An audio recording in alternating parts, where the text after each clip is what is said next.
Good morning. Sorry we're late. That's on me. Got dog hair all over my hat. Son of a bitch. There's one there. I was out wrestling with the dogs and they got the white hair that gets everywhere. Good morning to everyone. Happy shit. What is it? Are we Wednesday or Thursday? Today is Wednesday. Happy Wednesday, wherever you are, however you may be joining us. Thanks for making us part of your day. Host is here. You guys can stick around today. You don't have to leave. Welcome back, host. Hi. It's wonderful to see you, or to hear you, I guess, so far. Pleasure, as always. Pleasure, as always. The pleasure is all mine, and it is all ours. Happy Wednesday. Oh, yay, it's hump day. I forgot to write that. I almost wore that same top. That would have been embarrassing. Very embarrassing. Weird day yesterday. Weird. That's not a top. Oh, it is? It's going all the way down? Yeah, it would be really weird if we wore the same dress. I'm thinking about it. I'm pro dress. I think I've said this before, Me but too. I once made a bet with somebody that I would wear a kilt all summer I think it was from May until the end of August. Anybody that lives in Arizona, I'm surprised men don't wear kilts here. That's what I'm saying. I'm not some advocate of dresses, but in the summer, anything to have the least amount of clothes on in Arizona is the goal. Airflow? It's too hot. Yeah, it's too hot to have clothes on here. It's painful. I have a friend who he makes custom clothes. Someone said you did great yesterday. I heard he talked about Project 2025. Yeah, look, it's a lot easier to do a good job when Jenny Cohn does 90% of the work for you. That's true. You just need to find, when I'm absent, I'll find you a Twitter thread. Yeah, that worked out That well. was such a good thread. Now I do look for good Twitter threads. They're really undervalued, a great Twitter thread. Well, it's a really good way to get a bunch of information out there and allow people to read it and kind of figure it out themselves. That's what I really liked about Jenny Cohn. So everybody's talking about me I'm their kid, their kid went to kindergarten and didn't cry for the first time. Jay did so great. He didn't even cry when teacher was not there. Wait, say that again? He didn't even cry? I get it. I feel like I just got it. I didn't get it for a second, and then I got it. Or I tied my shoes for the first time. And it's not good, it's lopsided, but I did it. And everybody's just yay, you did it. I had a Jay, you guys, I can't say my last name, but yes, Jay acts constantly on text message I am his second grade teacher. It feels like that. He calls me Miss my last name. Correct. I'm not going to say it either. One, because I shouldn't, and two, because I'm not. You have no idea sure. how. Yeah, you have no idea. No, I can't even say. I'm not even going to say the initial it starts with. But yeah, when I was a teacher, they didn't call me by my last name because they just called me Miss first initial. Oh, well, why didn't you go with or Miss by Police? My first name? I don't know why teachers have to. No, I did. I taught at a private school one year and they would not allow kids to call me by my first name. I really don't even understand as time marches on why we have to call people by their last names. Yeah, I'm realizing that there's a part of that we'll probably never understand. I went to get coffee this morning and there was a bunch of old cars, 1930s cars in the parking lot. And I went in immediately. Obviously, I could see the group of people who were driving those cars. And I sat down kind of near them. And I just, the conversation I walked into was them. Did you say 1930s cars? 30s, yeah. Okay, so a Model Key or what? Yeah, model. I don't know if they're Model A's. Something like that. I'm just trying. I was that's rare. I wound up talking to them. But before I talked to them, I sat down, I was eavesdropping on their conversation, and one of the guys was like, "Did you hear what they did in the Supreme Court yesterday?" And he's like, "No, I didn't." He's like, "Yeah, they put the 10 Commandments back in school." I was like, "What the fuck?" And everyone's like, "Good, we needed that. I heard about that." I was like, "How did you all hear a story that definitely didn't happen?" And were they really being serious or were they kidding? Oh, dead serious. No, dead serious. You need to move. And then they were one guy was like, he's like, "We also said the Pledge of Allegiance every day in school, and because it was Catholic school, we did our what is it? Our I don't remember what they do. Like some Catholic prayer. What's the Catholic prayer? Is it it's Christian not flag and the pledge to the Bible and the pledge of allegiance. I mean, that's what we, and then you pray. There's a pledge to the Bible. Oh Our yeah, Father, we went thank over you, this Judy. the other day. Remember, the Bible is it's like God's holy word. I will make it a lamp unto my feet and a light unto my path. I will hide its words in my heart that I might not sin against God. I still remember this. But Yeah. I mean, for years I had to say it every morning. I guess that's not weird. I remember like Mormon hymns. But then I asked one of the guys, I was like, those must be your guys' cars out there? And they're like, yeah. I was like, that's awesome that you still have your cars from high school. And one guy goes, fuck That's you. hilarious. That's funny. Yeah. It must have been bad. Yeah, they like giving each other shit. I'm good with old men. They like me. Me When too. Me too, so- probably for different reasons. Yeah.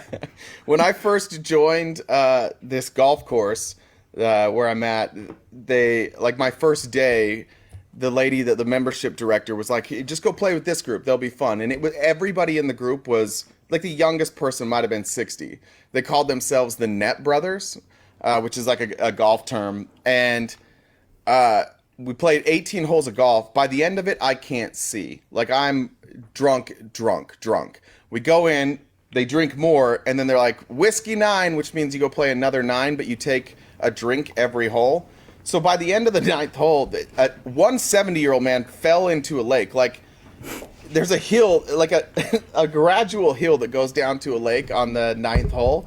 And he bent over to get his ball and just slowly rolled like on his side all the way down. It was the slowest fall I've ever seen. It falls in the lake, comes up, and there's this straight line right down his body, half dry, half wet, because he like put his arm down.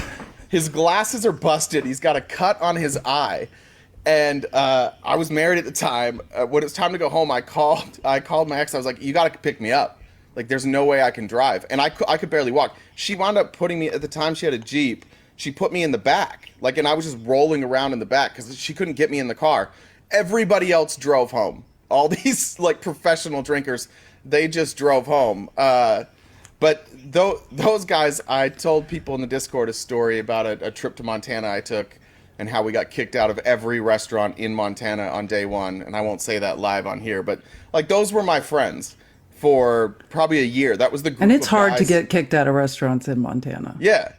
Like that was Montana, where Everclear is still legal. Like the stories, because Correct. you know, like I lived in Idaho for 5 years. Like Montana's like not far at all. Man, the stories I could tell you about. Well, blind this was drunkenness. Eureka, which is pretty close to Idaho. Yeah, it's right on the border. Yeah. Anyways, I wound up going on like multiple trips with these guys. Like I'm in my 30s. The next closest person's like 65, and it was the time of my life to just hang out with old people who don't give a single solitary fuck old about people are anything. amazing. Listen, Yeah. that's when I almost died and I was in the hospital for like months and months. I was in like the transplant ward because COVID was going on. So, and I had no immune system, and that's where they were keeping people like sick with COVID. And so obviously everyone in there was mostly older. Like, there's something so refreshing about people who just like are accepting like, you know, their mortality, that they're going to die. They just have nothing to lose. They say anything they want to say. Like I too, like most of my friends I have made recently in life are all probably over 60. Yeah, I have a Weird, friend named but- Pete. I call him Mustache Pete. He has a big, like, curly mustache. And Pete is an figured. art. Yeah, Pete owns an art gallery. He's like Yeah, an tap the screen, guys. Thank Thanks, you, Ed. Sarah. He's an art dealer, but he tells most of his stories just have to do with him doing hallucinogens and then having a night. And he told me a story about him running Kind through. of guy. Yeah, he was running at a concert, running from the police, and he was running on top of cars, and they couldn't catch him. And he said for like 30 minutes they just couldn't catch him. Then he gave up. And I was like, "Why were you running?" He's like, "I have Can you no idea." imagine like how many cars just had his dented footprint in Yeah. them on the top? I was like, "Why were you running?" He's like, "I have no idea. I was on, I don't think I can say the name of it, but a hallucinogen." And he's like, "I just thought they were after me." He's like, "Turns out they weren't even happens. chasing me. I saw them and I started jumping on cars. They're like, hey, you can't do that. So he's like, what I actually got in trouble for was running on top of the cars. I wasn't in trouble before that.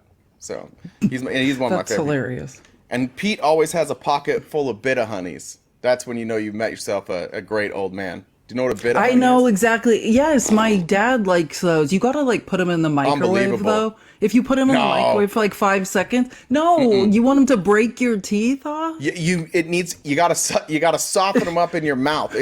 One bit of honey should take roughly 20 minutes. Just pointing Listen, out if it softens things. in your mouth, Tap you're doing the screen, something wrong. guys. Let's get to 15K. But with a bit of honey, it's the right way. A bit of honey should take 10 to 15 minutes to eat. One bit of honey should take 10 to 15 minutes. I'm a firm believer in that. That's true. Because I am like blow pops. Like I think it's sacrilegious to bite them. I'm just saying. Like, well, I'm trying to contribute to this conversation, which should probably end. And speaking of the devil, no denture adventure. What? Miss Julie. Oh, I'm muted. Miss Julie just said no denture adventure. Get it? That's hilarious. Aunt Julie. For some reason, that's now my instinct. So I think I'm just changing your name to Aunt Julie. I do have an update and an announcement. The mod debate is on. Yes. It will be next Wednesday at 6 Pacific Standard Time, and Jesse, who is, I want to say Boogagoon or something like that. I can't remember what it is. Jesse, I really like Jesse. Jesse is almost never high, but always sounds high, and he will. So our moderator. So is it 1 week from today then? 1 week from today, our moderator will be like, dude, where's my car? And Jesse's actually he's really smart. 6th. So March 6th. Sorry, I'm just. That sounds right. So March 6th. What time did you say? 6 Pacific Standard Time. I don't think it's Moongoon. Moongoon's a different guy. Jesse is the single liberal moderator for mod. So that's how that's what the agreement we came to. It's a liberal, but it's like one of her moderators that she trusts. So we felt like that would be a pretty fair moderator there. Oh, I cannot wait. Yeah, not Moongoon, guys. I doubt anybody Moongoon. can wait, but yeah. I cannot wait. This is going to be great. Okay, Boogagoon. So 6 p.m. Pacific Standard Time, March 6th. Yep, and I don't know. Is debating Mother of Dragons. Since not everyone knows what that mod, like what we're talking about when we're saying that. Yeah. Okay, so guys, tap the meant. screen if you would like to donate to us. Through the end of the month, we are participating in CoinCot, which is solidarity with BIPOC creators who are not being found on this app.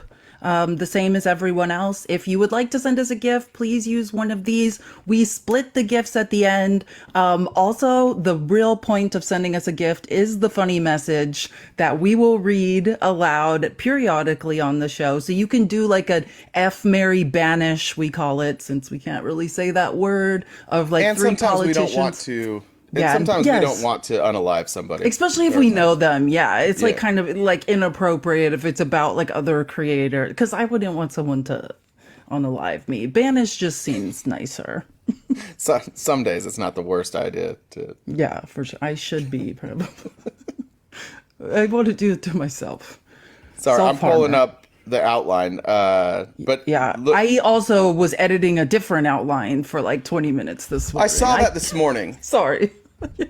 I've just started working on a different, like an outline from a week ago. Like I can't even. I was like, I can't find any of the stuff I put on here. This is so strange. But still, for 20 minutes, added stuff to the ROG outline. Before. Did you think you were losing your mind? Like, I don't remember putting this on there. I do start thinking that often. Working in the cloud, yeah. But that explains it. I was like, the cloud's not updating because I was like on the right outline on another device. That's how I finally figured it out. Today's outline's good, but I think we should start with people that I might be able to fix. Oh my God. We can start with that. Or since you were talking about Project 2025, the first article that's on there, under the articles, number one, that is, oh, sorry, moderators, this isn't going to be on your outline because Jen's not here today. So we sent you the outline and I added a couple articles based on things that were happening in real time. But it's the Senate Democrats led by Tammy Duckworth are going to try to protect IVF. Yeah, let's start with that. We can get to the fun stuff later. I just think it goes with the project, the thread you were doing yesterday. Okay, let's do it. And then this will be a little depressing. So then we'll switch to it's not good news. It's but just depressing. No, well, when the Republicans' own hypocrisy is like called out, you know what I mean? It's like you gotta bask in it. Like Lauren Boebert deserves every second of this for her constant lies and discrimination. But we'll get to Lord Boebert in a second. Okay, so here's the deal and what I want to talk about with IVF. I mean, I'm the one that keeps yelling, like, Republicans are now trying to act because this is an election year. We're 10 months away or 9 months away from a presidential election. And they're like, we love IVF. We don't want to block it, even though Project 2025 basically says the absolute opposite of that. Oh, actually, let's play that clip of Michael Knowles. I don't know why I keep calling him Matthew, but I just want to point before we get into that. The reason that I've seen lots of clips. The reason that there is confusion with the Republicans and a mixed message between like wanting to ban IVF and not wanting to ban IVF and why they're like, wait, we need more children, so IVF helps. The reason that there is that confusion and why Project 2025 wants to ban it is it's really not about IVF. It's about personhood, right? And it's about establishing that at the moment of conception is when those rights should be granted. That's the only reason IVF is even included here, because you need that argument set in stone so that you can accomplish everything else that you want to do. So you can accomplish getting rid of birth control, contraceptives, all that stuff. They want to protect that moment of conception, and that's why IVF has to be included. It's one of those things that they all recognize doesn't fit their narrative of we need more children, and they just kind of like brush over it. But that's why there's so much confusion on this. Well, I just want to say the other really important piece that I don't want us to get away from is that it is about IVF in one way specifically, and many people on the far right talk about it. It's about preventing the LGBTQ from having children, and the only way, or one of the only ways they can do that, is through IVF. So they think, first of all, it's an abomination for same-sex couples to bear a child together. That's wrong, to create a child together.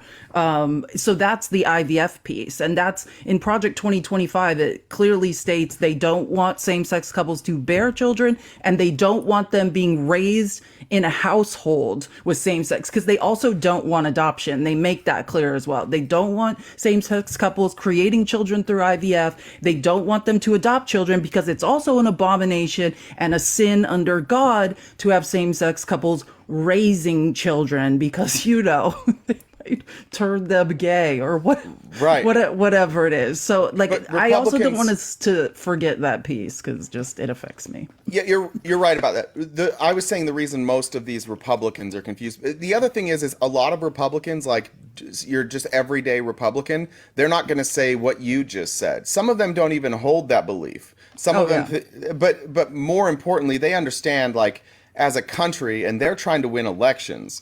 They're not trying to instill Christian nationalism. They're not trying to backdoor fundamentally change our government.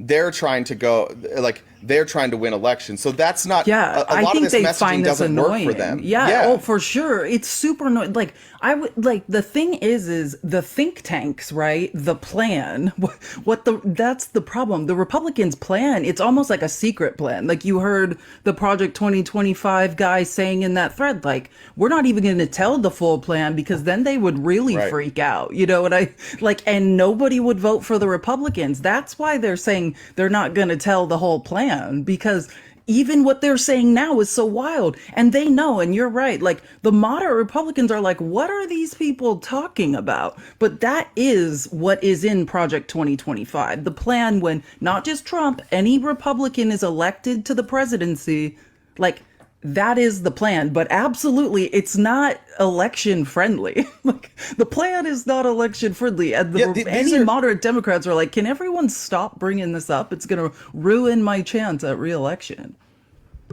These are all unelected officials that could never. One of the things I covered yesterday is like none of these people that are making this plan could. None of them could be elected. Yeah, they would be sure not. They're fringe. They're fringe right. They're not good. They're not good speakers. They're not compelling speakers. They don't make good arguments. I'm surprised that Republicans are not disavowing this, because this is a hostile takeover of not only, or an attempted hostile takeover of not only our government, but also the Republican Party. Yeah. They have to take over the Republican Party first. And that's what they're going to do it by getting rid of the administrative state and elevating the executive branch. Like that's the whole plan, is they only need a couple years in order for them to put this plan in. They just need Trump to put in enough of their people that they can fundamentally change the administrative state and set us back decades and decades and decades. And the thing is, Trump, in order to pander to his base, to get out of his own crimes, right? Trump is just out for Trump to be elected. I just want to point out again, Trump was one of the first people of the Republican Party to be like, what the is everyone talking about? Like, we're not banning IVF. One, because he realizes it's going to ruin his chances of election. So he immediately wants everyone to shut up and stop talking about that and fix that and plug that hole. But also because the truth is the truth. Trump is just like Joe Biden. He's a moderate or he's a neocon. He's a neoconservative or a moderate, or a neo-lib. Like, he always has been. He's always been straddling that line. So he's not one of these religious. You saw him try to pretend to be religious to the national religious broadcasters last week. 2 Corinthians. I know. 2 Corinthians. Like, he doesn't even know it's 2 Corinthians. He's never even seen a Bible. Like, the man, he can't even pretend to be a Christian. So, like, yeah, Trump's like, no, like, we're not trying to do that because he's not. Like, he's any type of extremist stuff you hear Trump saying, that's because it's his base, and he's just like, okay, give these crazies what they want. But Trump has always been a moderate. Like, he doesn't care. Well, that's the funny. Whenever Trump is talking about religion or trying to appeal to the Christian right, like he's reading something. You'll notice that there's never any off the cuff support for Christianity. It's always something that he has to read because he doesn't know anything about it. He doesn't know a goddamn thing. You can point to the example of him, like somebody asking him what his favorite scripture is. He's like, that's too personal. And then my favorite thing, no idea. Are you a New Testament or Old Testament guy? And he goes, I'd say probably both. It's like, oh no, you didn't know. Can't be both. That's the only answer that you can't even say. That makes no sense. He thought about it for a second, and he knew, like, if he's like New Testament, they'd be like, why? He'd be like, fuck, I don't know, because it's new. Like, he has no idea what the difference between the New and the Old Testament are. And I appreciate that about Republicans, is that Republicans can look at it's such an absolute phony and still be like, he's a good Christian man. You're like, okay. Well, you have to be dumb, or like we said, in order to be conned, a little part of you has to want it. You know what I mean? In order to be defrauded, a little part of you has to be like, I want to believe this is true, And they want to believe that Trump's a Christian, but like I was about to say, I know someone like Trump. No, she's nothing like Trump. But like, have you ever known someone growing up, like you were being raised very religious? You were in Utah, so these people are probably few and far between. But one of my best friends, who was on my like volleyball team since the age of like 10 to 18, we were best friends. Her parents just raised her and never mentioned the Bible or God. So imagine, like, stories we all know, like, Noah's Ark, or just things you would think like everybody knows these stories. Like, no, she had never heard of them. And that's exactly what Trump reminds me of when people start asking him about religion. It's like, to me, what it's like, oh, we all know, because I was just raised knowing this stuff from my youngest age. But no, he has no idea what anyone's talking about when it comes to Christianity. What So a blessing. yeah, What good parents. exactly. She had great parents. Oh, they are great parents. They're intellectuals. Her mother's like a professor at a university in Sweden now or something. Like, yeah, they did a great job. Yeah. But let's play the Michael. First of all, let's play the Michael Knowles thing. Like, this is the Project 2025, or like, these are the people. You know what we're saying? Like, we're not saying. The problem with the Republican Party, it's become this giant spectrum, and the far right fringe is fringing. And that's how that Alabama Supreme Court personhood ruling came to be. Tom Parker is one of these extremists. Did you say the far right fringe is fringing? Yeah. I like that.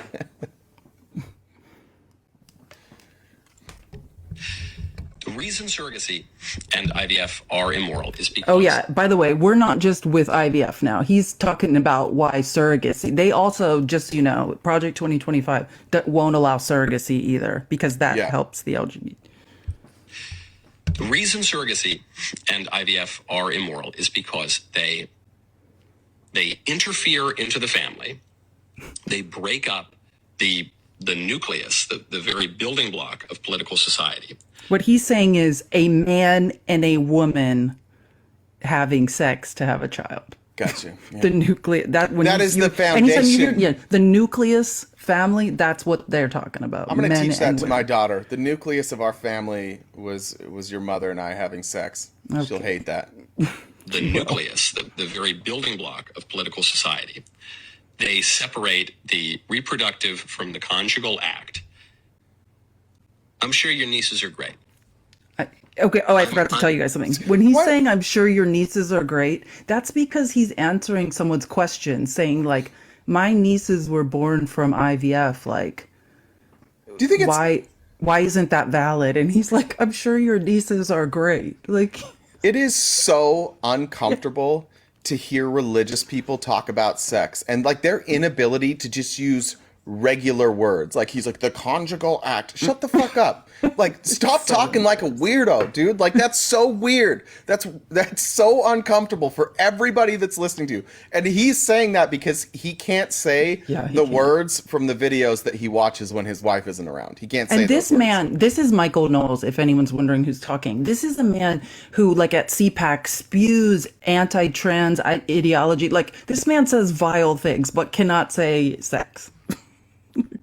Sure, your nieces are wonderful, I say. And your nieces have a right to life. And it's good that your nieces exist. The problem for IVF and surrogacy is that no ends, no matter how good, justify immoral means. That's right. No, that's... No ends. Hold on. That's fucking dumb. It's crazy. It's scary. That is so goddamn dumb. Coming from a guy specifically who, like, consistently talks about being pro-Israel, consistently talks about what we need to do to Hamas and to the Palestinians. No, there's no ends justify the means. Oh, let's go to war with everyone. Let's let Russia invade Ukraine. They're so full of shit. Immorality.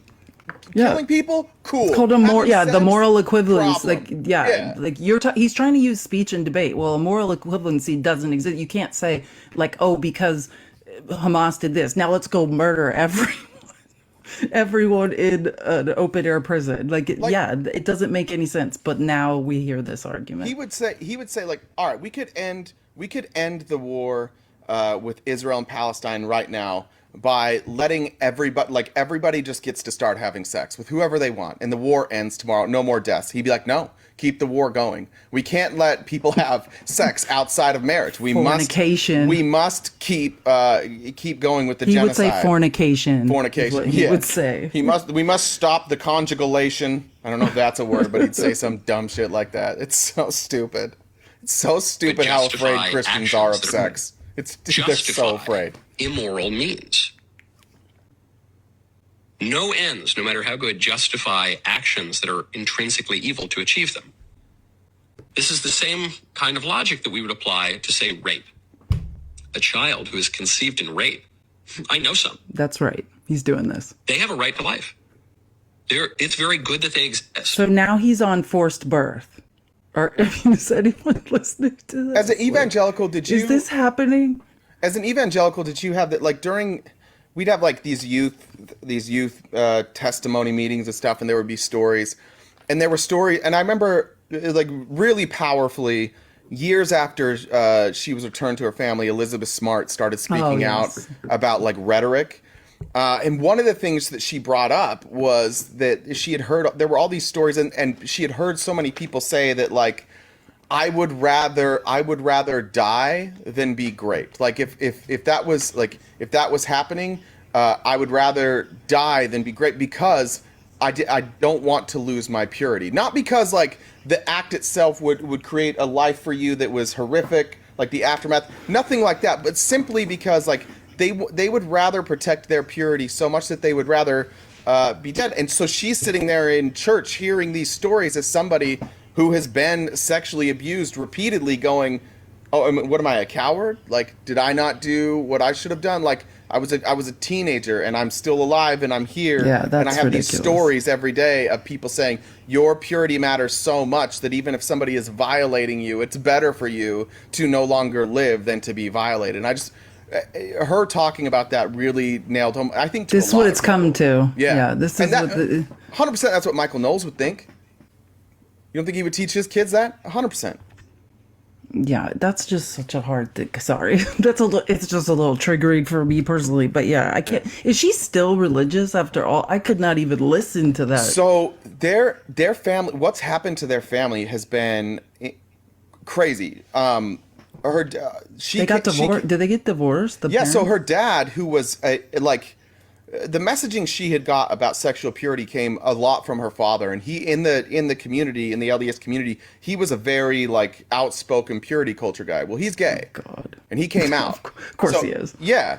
And now welcome to Utah. But the cool thing about him, it's the ones yelling loudest that are all. Well, he sits on her board, and what happened is he was he saw the problems with everything he was teaching, and then eventually he just was like, yeah. Like, here's who I am. And he goes back now and talks about the destructive messaging that he gave. And Elizabeth Smart has been incredibly powerful. I don't know how religious she still is, but I think she knows that by her still saying she's Mormon, she has a lot of power. If she leaves, the thing about the Mormon church, if you leave, you no longer have any sway over the Mormon church. The other kid, the kid that won American Idol that was Mormon, I forget his name. He was a young kid. I don't remember his name. Somebody can help me off there. He went on a Mormon mission, came back. He also is now out of the closet, but he stayed in the church so that he can make these, so that he can share his story. And because they're famous, the Mormon church won't let go of them. It's great for them. It's great. Yeah, it's like Scientology, and the famous people can do anything and pretty much say anything because you've reached above. Like, yeah, I understand what you're saying. That's very true. Let's continue with the worst thing I've ever heard in my life. They have a right to life. It's very good that they exist. We like these people. Had your nieces, God forbid, been conceived in the case of rape, you would say, I love my nieces, and how dare you suggest they shouldn't exist? And how dare you say, I'm not suggesting they shouldn't exist. I'm not suggesting they don't have a right to life. I'm not suggesting they're not good at all. But let's follow this idea to its logical conclusion. Does the fact that your niece's existence is good and they have a right to life, does that fact justify rape? Certainly not. Yeah, so likewise. That's right. I know. This is how crazy. Can be wonderful, and we can celebrate them. Okay, all I want to say to any Republican or independent women who are listening to this, at what point are you going to stand up? Are you hearing this? Like, this is the debate over what we're allowed to do with our bodies, including forced birth. Like, that's part of his argument, that women who are raped should, and it's good that they're forced to give birth right? But that Yeah. doesn't mean the grape's right. Or what he's saying is that doesn't mean surrogacy's right. That doesn't mean IVF's right. He's saying, okay, you're saying your nieces were born from surrogacy and IVF. Fine, they have a right to life, or whatever. But that doesn't mean he's comparing surrogacy and IVF. This is the Project 2025 argument to grape. Like, please understand what that man's doing. And saying it's that vile. Surrogacy and IVF are vile. Yeah. So at what point, Republican women, are you going to fight for your rights to make your healthcare decisions? Like, how long are you going to keep explaining away what's going on? Well, and these are the same people who are consistently smearing people like E. Jean Carroll. I can't remember the name of Lazy Ford, the accuser of Kavanaugh, Stormy Daniels. Like, these are the same people that when E. Jean Carroll specifically, who, again, all the evidence in the world that you could possibly have from when that happened. These people have no problem with grape. Let's be clear. Not a problem. They will point to articles that she's written and been like, no, she wasn't raped. So again, they're saying that like that child has a right. That child has a right to live, right? If somebody is impregnated through grape, but they're also saying that like we're not really going to take grape charges seriously. They're opening up this door for men to just impregnate women and setting a nearly impossible standard for women to say like this was not consensual. It is difficult to prove that, especially in red states. It is very difficult to prove that you next were to impossible. Correct. And your reputation's ruined also. So just know, if you try to prove it, you're never going to live a normal life again. So yeah, it's no wonder they like some of our founding fathers. Fathers felt like this too. It's in times like this, I think it comes to the culture wars. Because if we're honest, sorry, this is too loud.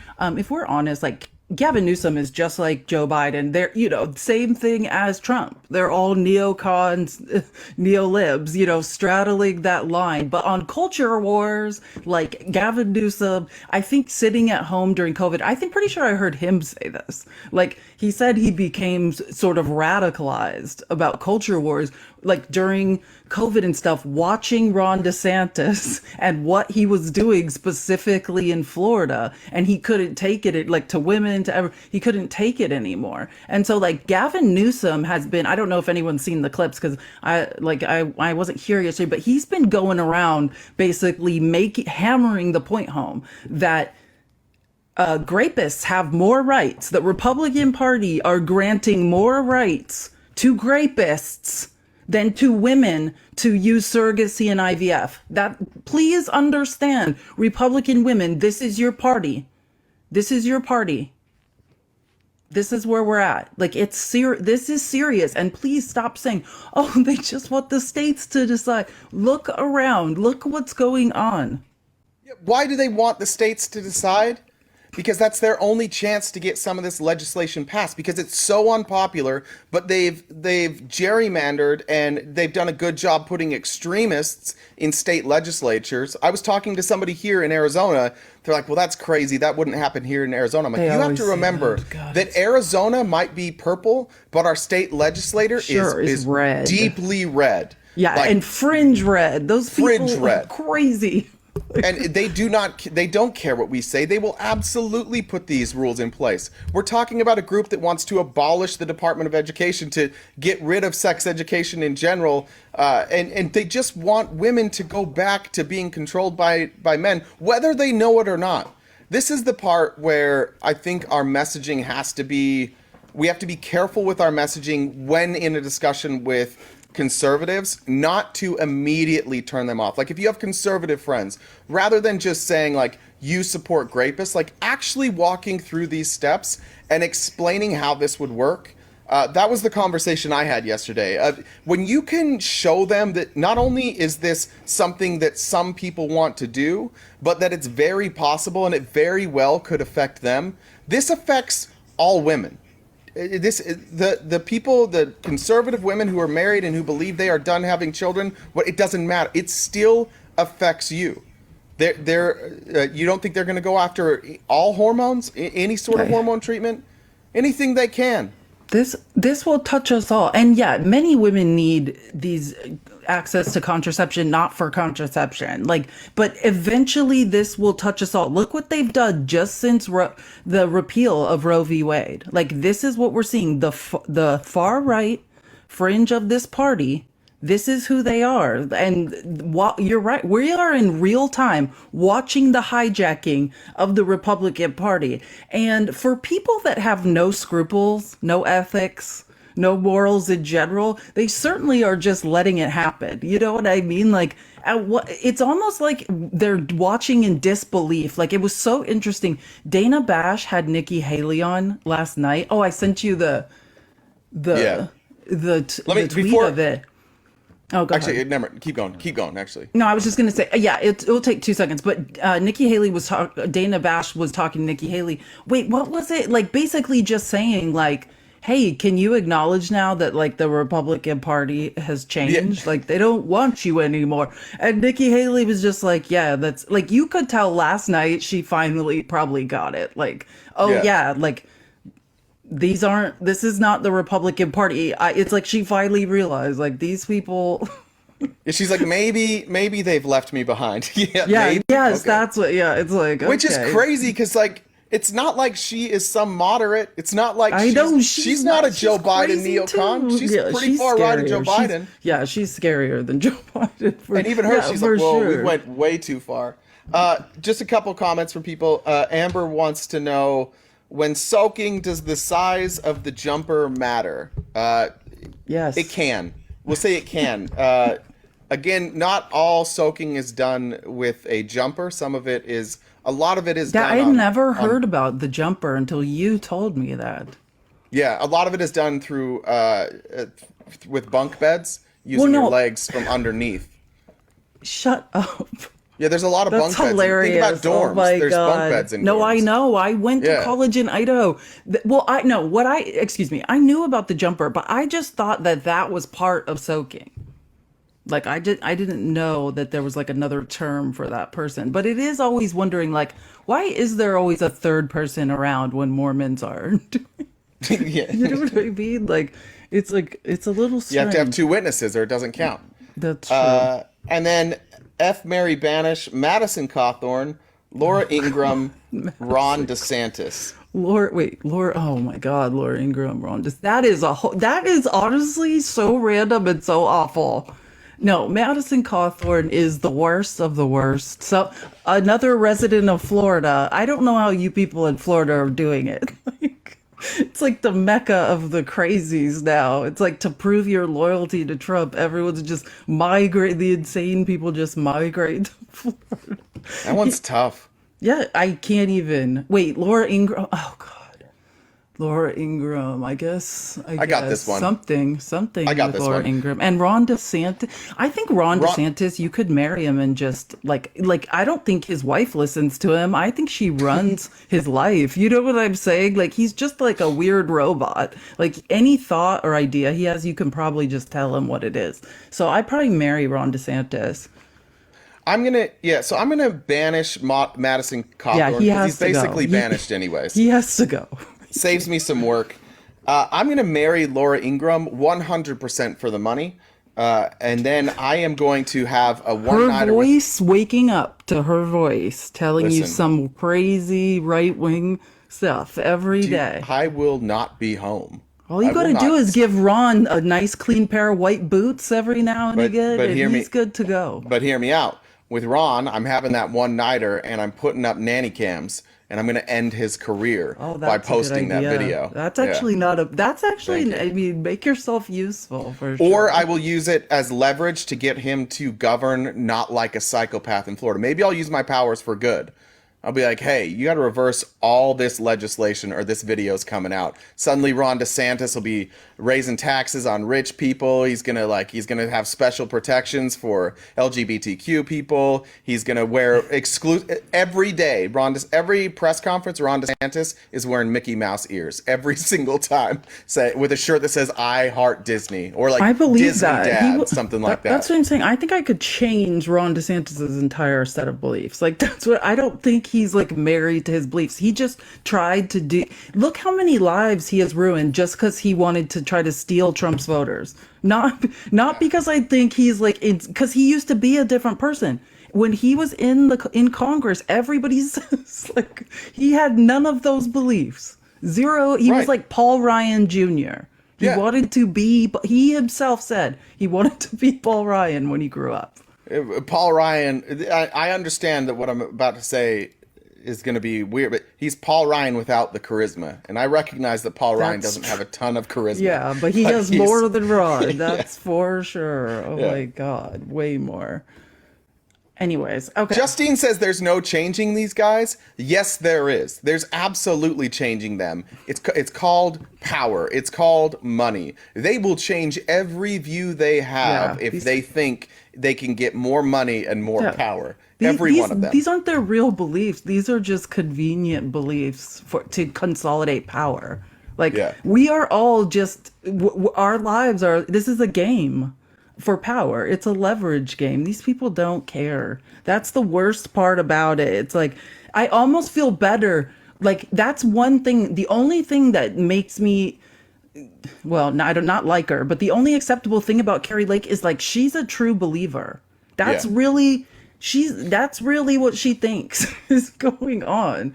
Ron, not so much. I love Carrie Lake because Carrie Lake went in one day to see her stylist and said, give me the Karen haircut, and then I'm gonna be the Karen also. Like, she got the haircut and then became the Karen, and I'm proud of her for that. She's very on brand. I'm going to tell you guys something about Jay and I. This is a little psychology lesson about why we're always trying to change people. Like, you have to we have to believe that people can change, or our parents never loved us. Like, do you understand how deep it runs for us? And that like has now translated us later in life into trying to change Republicans. Like, it's because like if people can't change, then like we're never going to be loved.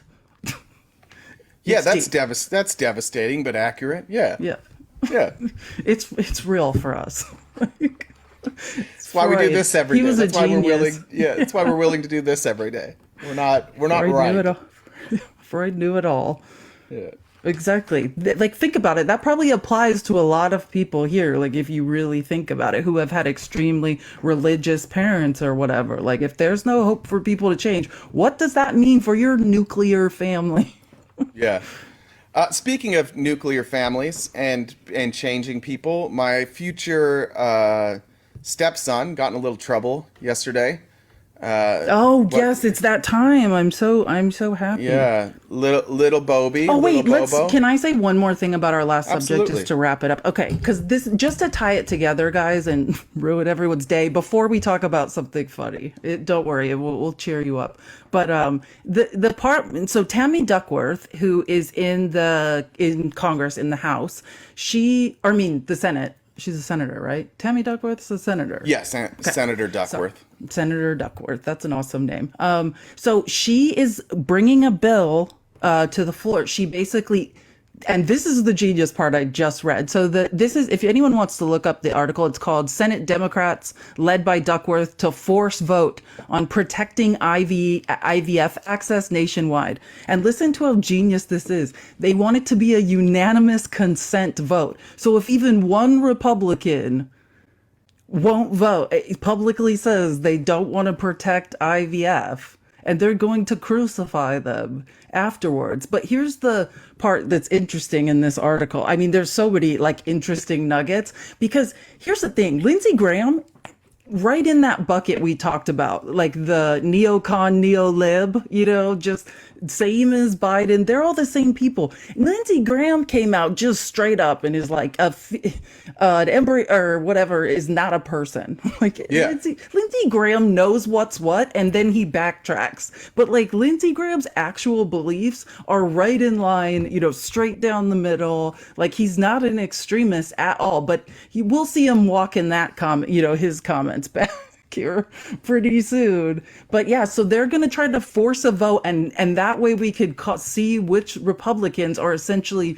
extremists and won't protect IVF, which is a good idea. But that's the thing. In this article, what you'll read is they're already starting it, which it's so sickening. The states rats, brother. They're already doing it. That's what they're saying. They're saying we don't need to protect IVF on the federal level, not because we don't support it, not because we don't support it, but because states' rights. And as we found out for watching that Supreme Court oral arguments about whether, with the 14th Amendment, states' rights only count when we're taking women's rights to health care or, disenfranchising African American voters. Then you hear the states' rights argument. But if it's because a rich white man is going to be kicked off the ballot, all of a sudden those same justices have never heard of states' rights in their lives. Well, this is the thing that's, first of all, Lindsey Graham's quote. He says, I think one thing I've learned,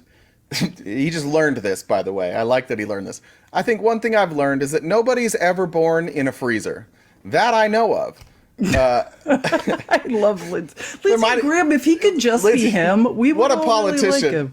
He leaves he was open. Born in a freezer. He leaves the door open just in case he's wrong and somebody was born in a freezer. That I know of. I'm sure they were. Yeah. So you're not going to be born in a freezer. A fertilized egg has to be planted into a biological woman. Then you can have a baby. I also appreciate. Yeah, I appreciate him recognizing that there are more than just. AFAB women. I liked that. That was very progressive of him to do it that way. Lindsey Graham, straight down the middle, just like Biden, same belief system, but he can't say it out loud because he's from South Carolina. But yeah, so that's just so you guys know, this is becoming a states' rights, brother, just like with abortion. Remember when they convinced us that they just wanted to kick it back to the states and it was no big deal and we'll let the states decide? Well, that's now what they're saying in the Senate about IVF. So there's silver linings on all of this, but it's still with this scenario, the silver lining is not the better outcome. So I want to be clear on that. But just like the overturning of Roe, this caused havoc in purple and red states. It's still causing havoc. Not only for the people who it's affecting, but also for the conservatives who think that is insane. That it's insane to some of these abortion laws. This will not be popular in any state. There won't be a single state in this country where the majority of people think that saying an embryo is a person is the popular view. So this is going to hurt Republicans in 2024. This is going to hurt in every swing state, and this is how Republicans have lost they just the plot. F themselves. They don't know what the fuck they're doing. They just think that if they have Donald Trump, they're good, and it's absolutely not true. And they had no plan. After they got rid of Roe, there was no thought of what are we opening women up to, people with uteruses up to? What does this really mean? There was never an afterthought about it. And now they're being eaten alive. Their own party is being devoured by their extremist right? The fringiest of the fringe. And they can't even stop that from happening. So they've done something and they celebrate it, but now it's hastening their own demise. And now they've opened people with uteruses. I mean, it's not just about procreation now, is what we're seeing. This is terrifying. But anyways, sorry. So it's a bad look. This is going to affect women, no doubt, in many states. But if there is a silver lining, the silver lining is that even some of the conservatives you would view as pretty far right are I don't know about that. Tommy Tuberville, if I thought you'd ever see him be like, wait, what? We're doing what? Oh, I'm a white nationalist, but I'm not this is a step too far for me. Yeah, I'm not surprised to see Tommy Tuberville go, wait, what? Because that's basically the expression on his face at all times. Say what now? But I know. He never knows what anyone's talking about. But for him to say like, "Oh, that's too far," like that's too far right, that is shocking. That's a little shocking. Well, because like the thing about white nationalism and the thing they're most concerned with is reproduction, is increasing the white birth rate. So, I'm sure in his meetings, his weekly or monthly meetings, whatever the white nationalists are having, like he's like, oh no, like we can't make it harder for women to have babies. Like it goes against if you would have pictured the most powerful democratic political strategists like sitting in a dark room around a table together and saying like, how can we wake up like evangelical women in the South? And there'd be no plan. I'd be like, it's not possible. Like that is they are propping up the patriarchy like full time down there. We can never wake them up. How could we ever? It's like, and the own extreme fringiest fringe of the Republican Party, Tom Parker, that extremist Alabama Supreme Court justice that laid a lot of the groundwork for the overturning of Roe, that man gave us this gift. Like we could never have accomplished this on our own. How could we have ever woke up evangelical women of the South and said, "Can you please wake up?" They're taking all of our rights away. But thank you, Republicans. Your extreme fringe did it for us. Appreciate you. Yeah, you guys are the best. Message from Kay: for making it out of Utah and Mormonism and being willing to listen and use your voice. I appreciate you both. This yesterday was probably honestly the coolest moment. I'm guessing they're here, but this person went to high school with me. Kay is trans. They them are their and Kay was friends with my ex, like good friends, and sent me a message yesterday. They and I have never spoken before. I don't think we've spoken before, but they sent the message saying like, I found you on TikTok. I've been listening for a while. I sent this message. I appreciate you using your platform, and to me, just to know that like most of the people in my hometown do not like what I have to say. And do not like me, and do even like my closest friends who stand by me because they're great people. Like even they struggle with some of the things that I say. Like they think it's over the top. But I'm not a well-liked person where I'm from, and I would like to think that when I was Republican, I was pretty well liked. I think, but now I'm not. And so it was nice to hear somebody from my hometown say those kind words and reach out. So those types of messages mean the world to me. That was one of the coolest moments I've had since I started doing this, for sure. I'm not gonna cry. Sorry. Just... I wasn't either. Well, I was. Okay, so what was it? What were we just saying? Oh yeah, guys, tap the screen. Let's get to 80K. And Republicans, if you would like to come up and speak, we would love to have you up. We can talk about any subject under the sun, but mainly just why. We just want to know why you believe what you believe. Make it make sense. And we'd also like to talk about my future family. Oh, I can't wait. That's what I knew we had something to talk about less depressing. Need to get involved in your future stepson's life immediately. Yeah. He's really coming unhinged. Have you guys heard about Lauren Boebert's son's crime spree? The man Boebert crime family, we're not talking about like a crime. He is on a crime spree, terrorizing the people in her district. Where she's not running anymore, by the way. And she left them, and he's committing crimes. Oh my God, that's even worse. Yeah. She's done for. I don't remember his name. I'm pretty sure this is the same son. Tyler J. Same. Yeah. His name is Tyler J. That's right. I forgot he took my middle name. You guys can just be J and J Jr. Yeah. First of all, the Boebert crime family is out of control, Senior. And we've got to discuss the Boebert crime family. I'm pretty sure crime family is out of control. I'm pretty sure old TJ, I call him. I'm pretty sure TJ is either about to have a baby or just had a baby. He had a baby, right? Did he have the baby? I he remember, didn't do anything. I remember Bobo saying, correct. I remember Bobo saying that like she was going to be a grandmother, and that I don't remember how long ago that was. So I don't know if the baby How has many arrived children yet. does your soon-to-be wife have? 3? I don't. Is it 4? I don't know. I don't know I don't know that. You don't know answer. anything about her. It's not what we talk typical, about. Typical. Listen, you've seen how she is on dates. It's not really kid it's friendly. Not a lot of not- talking. It's not kid friendly. She has 4. Anyways, That's what I thought. She has 4 boys. Okay, so is it the one that it probably is? it's the oldest, and yeah, Well, wait. How old was the kid when he got her pregnant? I think 18 or 19. Oh yeah, and the girl was like really okay. Yeah, Yeah. I remember now. That's another. teen pregnancy runs in the family. Well, it turns out this kid is, a lot crazier than we suspected, or he fits right in the family. He sounds like he's taking after his father. Yep, and his mother, and that he's dumb. And just keep in mind, this is the woman who, over the last couple weeks, has made. Well, I do follow her. I should stop following her if I don't want to see it. But like, this woman is like, anytime anyone reads it, she's yelling about migrant crime waves. This woman is yelling about migrant crime waves that don't exist. Like, we've already debunked that when we went through like that Stanford study. There's no migrant crime wave, but there is a Boebert family crime wave. Hold on, hear me out.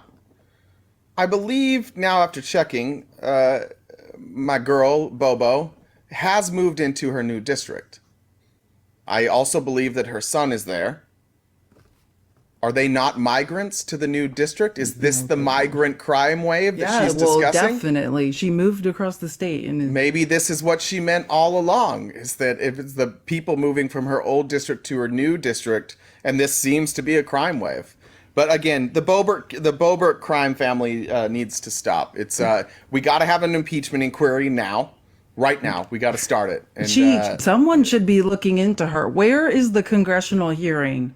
James Comer's on it. He'll take care of it. This guy has like 20 plus charges, doesn't? I mean, this 20. He's not like, we're not talking about like a few crimes. And yeah, I think it is in her old district, because he did this stuff in Rifle, which is where she had that bar where it was open carry or whatever it was. What was it, shoot 'em up bar or whatever it was called? Yeah, it was like the dumbest insane name.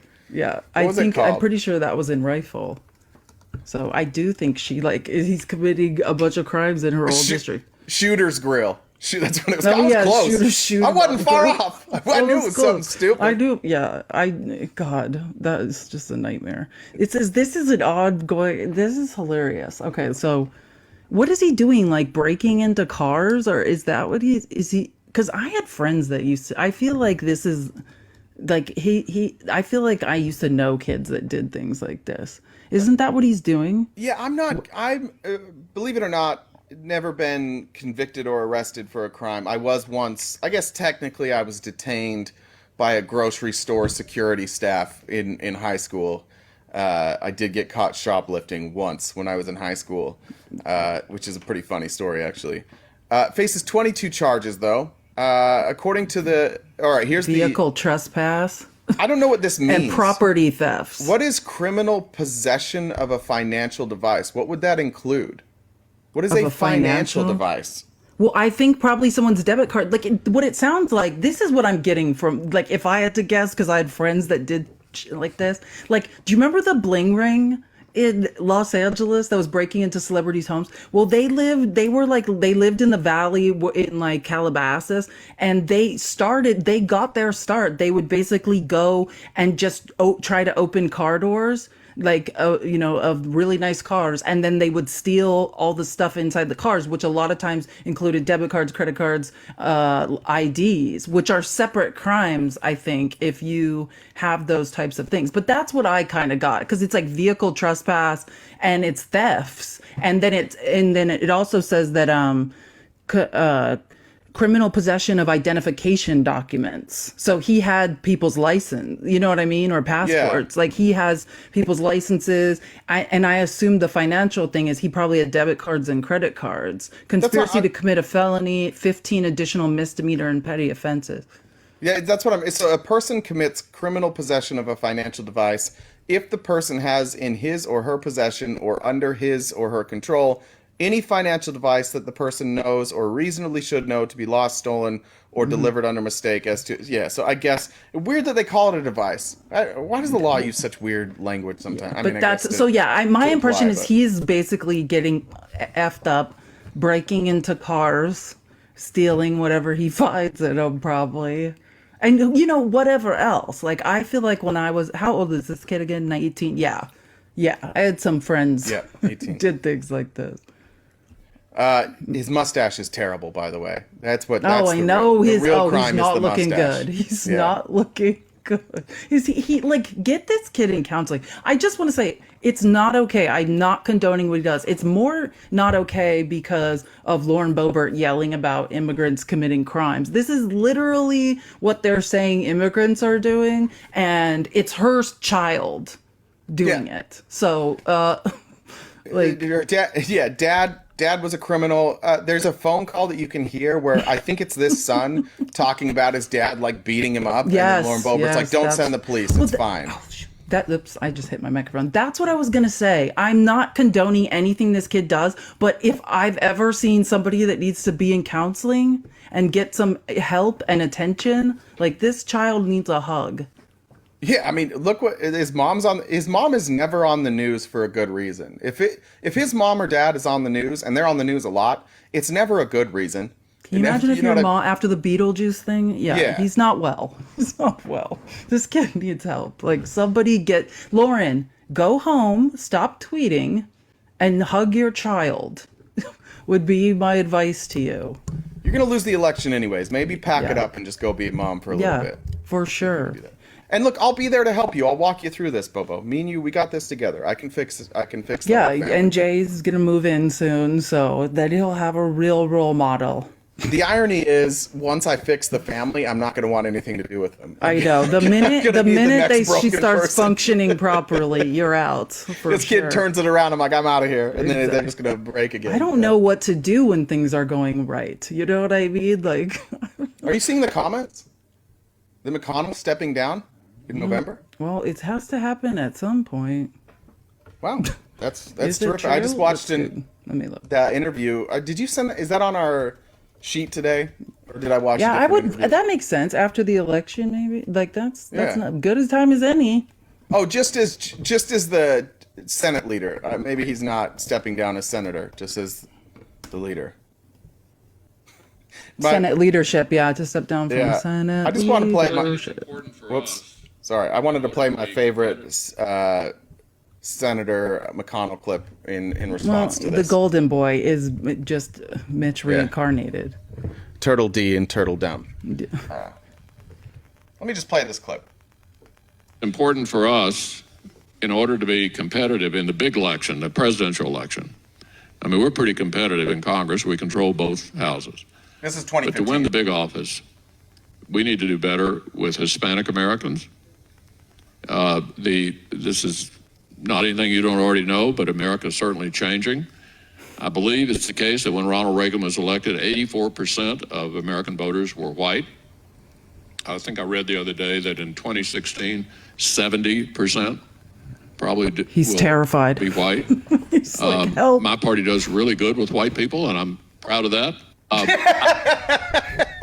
Just say it, Mitch. It's fine. Just say it. They have no idea what they sound like either. You know what I mean? That's the craziest part. Like, that just sounds normal to him. Like, he's just having a conversation. Like, he's like, what did I does say? really good with white people. You guys are offended by everything. All right, Mitch. What an idiot. And then they were just like, yeah, everybody there was like, yeah, that's a good point. We do really well with white people. That's terrific. Maybe you could stop accusing all brown people of committing crimes, and that might be a start. Yeah, stop calling the changing demographics of our country an invasion. And when you, this is the crazy thing about Republic. They call it an invasion, and they're like, oh, it's not racist, but they're also doing like replacement theory. Like everybody sees through this, And then in the same breath, they're like, but meritocracy, okay, but you don't want to compete against any brown people because you're terrified you'll lose. Like, but meritocracy, except for don't let anyone else in, like just us. Well, that's the thing about like living in that society, and like we say white supremacy, and I think most people don't. As a white person, I never thought about like white supremacy in terms of like I didn't like say the words out loud, right? I thought it, but it never even registered. It was just like inherently, I was like, yeah, we might like we might be better. You know what I mean? Like that was my thought when I was a Republican. Like, yeah, like. You know, maybe not at sports, but like we're better at everything else. That was my thought process, right? And that's, maybe not at rhythm, but yeah, not at dancing, yeah, whatever. But that's the thing here that I don't think that most of them even understand in themselves. The problem with being a conservative is that it requires you to be closeted with your own thoughts. Like you're not allowed to deeply think about the reason why you feel certain ways. You're just like everybody else feels this way, so it must be true. And you convince yourself things by saying things like, well, it's just a fact. Like it's an uncomfortable truth, but it's a fact. And that's been like the hardest thing to undo and to consistently keep an open mind that like the things that I feel might not be true. And that's I'm telling you, as a conservative, like it's like 98% feelings. It's just whatever you feel is true, and then you just get your confirmation bias and track down facts that back it up. That's why like every conservative that comes up here that you know is like just arguing. They just yell their feelings, like, yeah, and they're like IQ. What? And then they use IQ. They'll always use these IQ studies because it's the one thing that confirms their bias, not even recognizing that the IQ test itself is exposing the bias in the system. That's like the disparity in IQ tests is exposing the bias in our system, but it's like, no, like an IQ test was just like sent down from God as this perfect way to determine somebody's intelligence. No, it's completely biased. It's the same thing with the BMI system, like body mass index. That's inherently racist and inherently sexist. Like it's based off like a 18th century Danish man. Like it's ridiculous, and it never occurs like, why would all of these very old tests prove that white people are? Why would that be? Like they never. You're right. They never think too deeply. Never. Not allowed to. Yeah, you can't, because it's betrayal. Like because nothing makes sense anymore. You just gotta be like. That's why you just have to have beliefs. You just have to believe things. You can't think. Can I prove it? So even when I was playing sports, like I would always weigh in at overweight. Like we had to have a certain, like we had to be below a certain percent of body fat. I think it was 8%. I can't remember what it was. Like that's just what our trainer did. But then I would like with BMI, it would always show that I was overweight because I'm thick. Like I got big legs. Like I carry a lot of weight in my butt. And so it would when we did BMI, it was boobs, always, you know, like it's based off a man who like didn't have. It's like ridiculous. BMI is the biggest joke. Like it's completely skewed against. Why do you have Have you ever had your DNA done? Yeah. What are you? Just what are you? Like so unbelievably white. I could pull it up here. Like I was like, maybe you have like a little bit, because you did have curly hair. I got to tell you, when I did my ancestry, I expected different results. I expected something like, because everybody from Utah is basically Scandinavian and English, because they're all like it. descendants of Mormon pioneers. They're all tall, yeah. Yeah, there's a look in Utah. It's definitely Scandinavian. Yeah, they all, because what happened is these people in New York, these Mormons, they were going to Europe and they were going to exclusively white countries, England and Scandinavia, and going and teaching there and then convincing people to come to America and go to Utah. So Utah, like if you look at the genetics of virtually everybody in Utah, like there's a whole bunch of Scandinavia. People are really good looking and they all look slightly the same. Like I would be in Idaho and I'd see someone like on campus, and I would then be in like Salt Lake City and I would see someone that looked like I would think it was the same person, and it's not. Yeah. Yeah, it's like it's the opposite of like Alabama. Everybody looks the same, but it's not appealing. Utah, they all look the same, but it's pretty good. Yeah. It's like the Barbie movie. Like the Barbie, when I saw Yeah. it, I was like, oh, this is Utah. This is the problem with Utah. That Barbie movie was it's like an indictment of of Utah. Well, That's what that was. yeah, that's the culture in Utah. Like, I've tried to explain this before, but there's only certain ways in Utah that you're allowed to be different because you all have the same views. So, and specifically women, they're supposed to be mothers, right? So the only thing they can really do is Gotta change wear their, Lululemon. yeah, they can be in good shape, or maybe musically they can express themselves. That's why so many Mormon men are obsessed with money, because they're not really actually allowed to have hobbies. Like, you work or you're at home. So a lot of Mormon men wind up being workaholics because they don't want to be home, because they had 9 kids. You know how hard it is. Yeah, and they don't know their yeah. wife. They've been together Yeah. since they were like 17. Don't know themselves. Don't know their significant other. Like, ugh. Yeah, so they just justify. They're like, I'll just work 12 hours a day and I'll be successful. It's culturally that's how it works, but my God, the lip filler industry in Utah is booming. It is That's booming. true story. That's true story. They are my good sound looking. bad for Thin you guys lips, again? though. Thin lips. Is my sound bad for you, or does it sound No, fine? I can never hear it ever. I've never, but I know people are saying that. Yeah, I see it. Sorry, I don't know what to tell you. I turned mine down a little bit, but yeah, I just always blame you. I'm convinced it's your. It's weird. It's like certain headphones do it, and for me, if I take It has out to the do right with one, the I won't hear it. connection. Like, yeah, it probably. I always think it has to do with like the connection, like to the phone or to whatever. So it probably is certain headphone. That makes Well, sense. I'll do the Nintendo trick while you introduce the next topic. Well, yeah, I got to figure out what we. Okay, so we talked about. Oh, we should go over the. Okay, so by the way, speaking of, we can talk about Michigan. We should definitely probably mention Michigan, which is important. So, but the thing I want to mention is there's no exit polls. Is there a reason that would be? Like, no, I thought we had- like. I thought we had exit polls in I Michigan. mean, there's like data, but not exit poll. I don't know. I kept Googling. Like, CNN has a tab for exit polls and they don't have them.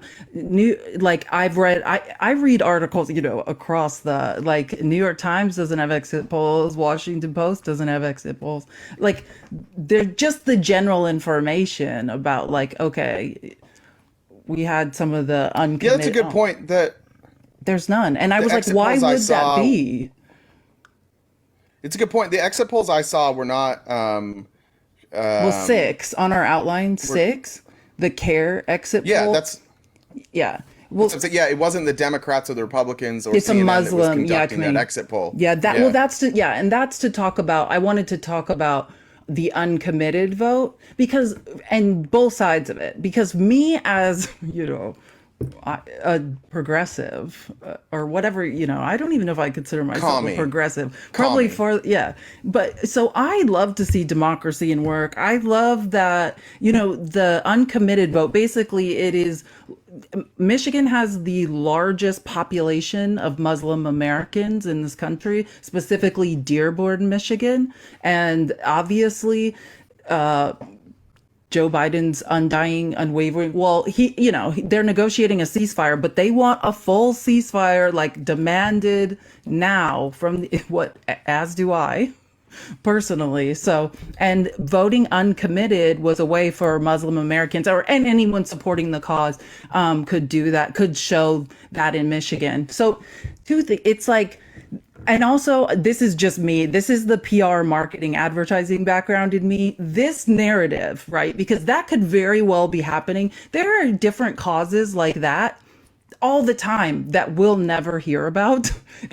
This was picked up by mainstream press and this became their angle largely because we're running out of angles, right? To make these primaries interesting, because they're not interesting.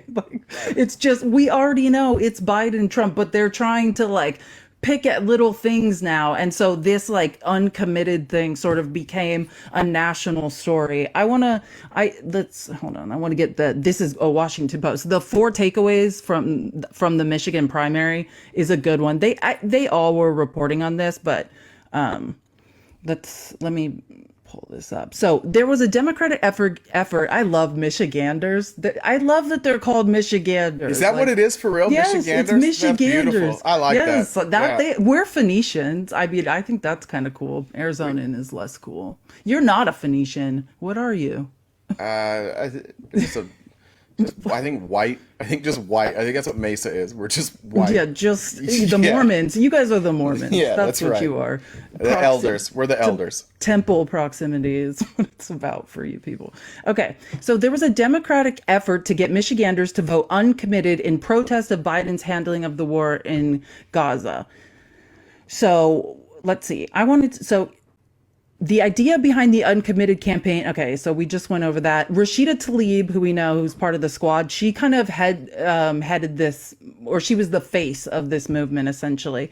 So about 13.3% of the vote, the option option currently has is substantial, but context is important. This is the important part. The raw number of people voting for that option for uncommitted, like about 100,000, was substantially higher than it was in 2012, 2016, and 2020 Michigan primaries, when around 20,000 people picked uncommitted each time. But here's the important part. The actual percentage was only modestly higher.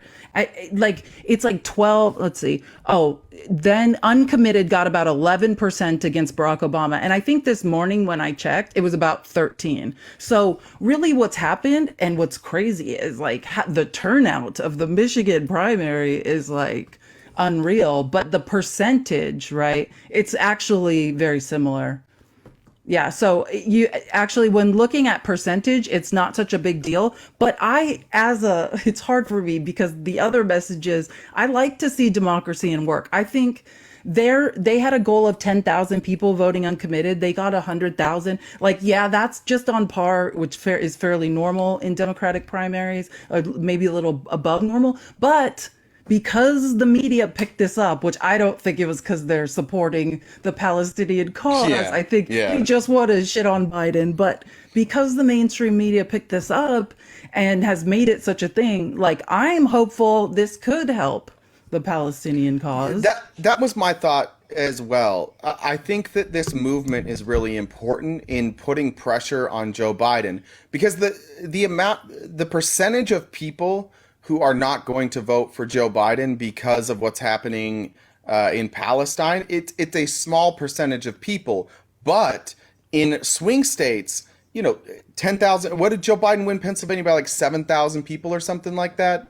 Or which one? One of the states he won by like 7,000. I can't remember. And I want to just mention really quick, this movement specifically, when I was reading about it, like they do say like they are opposed to Trump being president. But they also want Biden to wake the F up. You know what I'm saying? But like just so you know, this movement is not like trying to take Biden's presidency away. They're trying to raise awareness. Right. And that's what I'm saying. Like by coming out in strong numbers during the primary, they're sending a message to Joe Biden and to Donald Trump of, hey, like, I think like the biggest vote for them was they said they would support Cornel West. I think was 25%.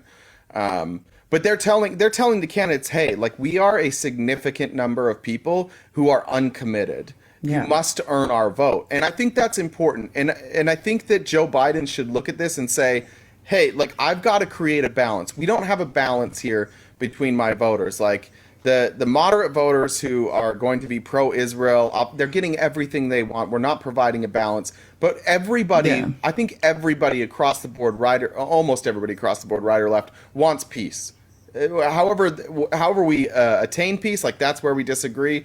But if Joe Biden between now and November can do things to make relations in Israel and Palestine more peaceful, I think that that's an opportunity for him with voters. But more importantly, I think it's a great move by these voters to force the leader of our country to take what they're saying more seriously and to add more pressure to hopefully get a ceasefire. And you saw Joe Biden last night. He was eating some ice cream, and he was asked that question, and he said, like, my administration is working right now on a ceasefire. He's feeling that pressure. He's clearly feeling that pressure, and God bless these people for doing this. Again, their goal was 10,000. They 10x'd that goal.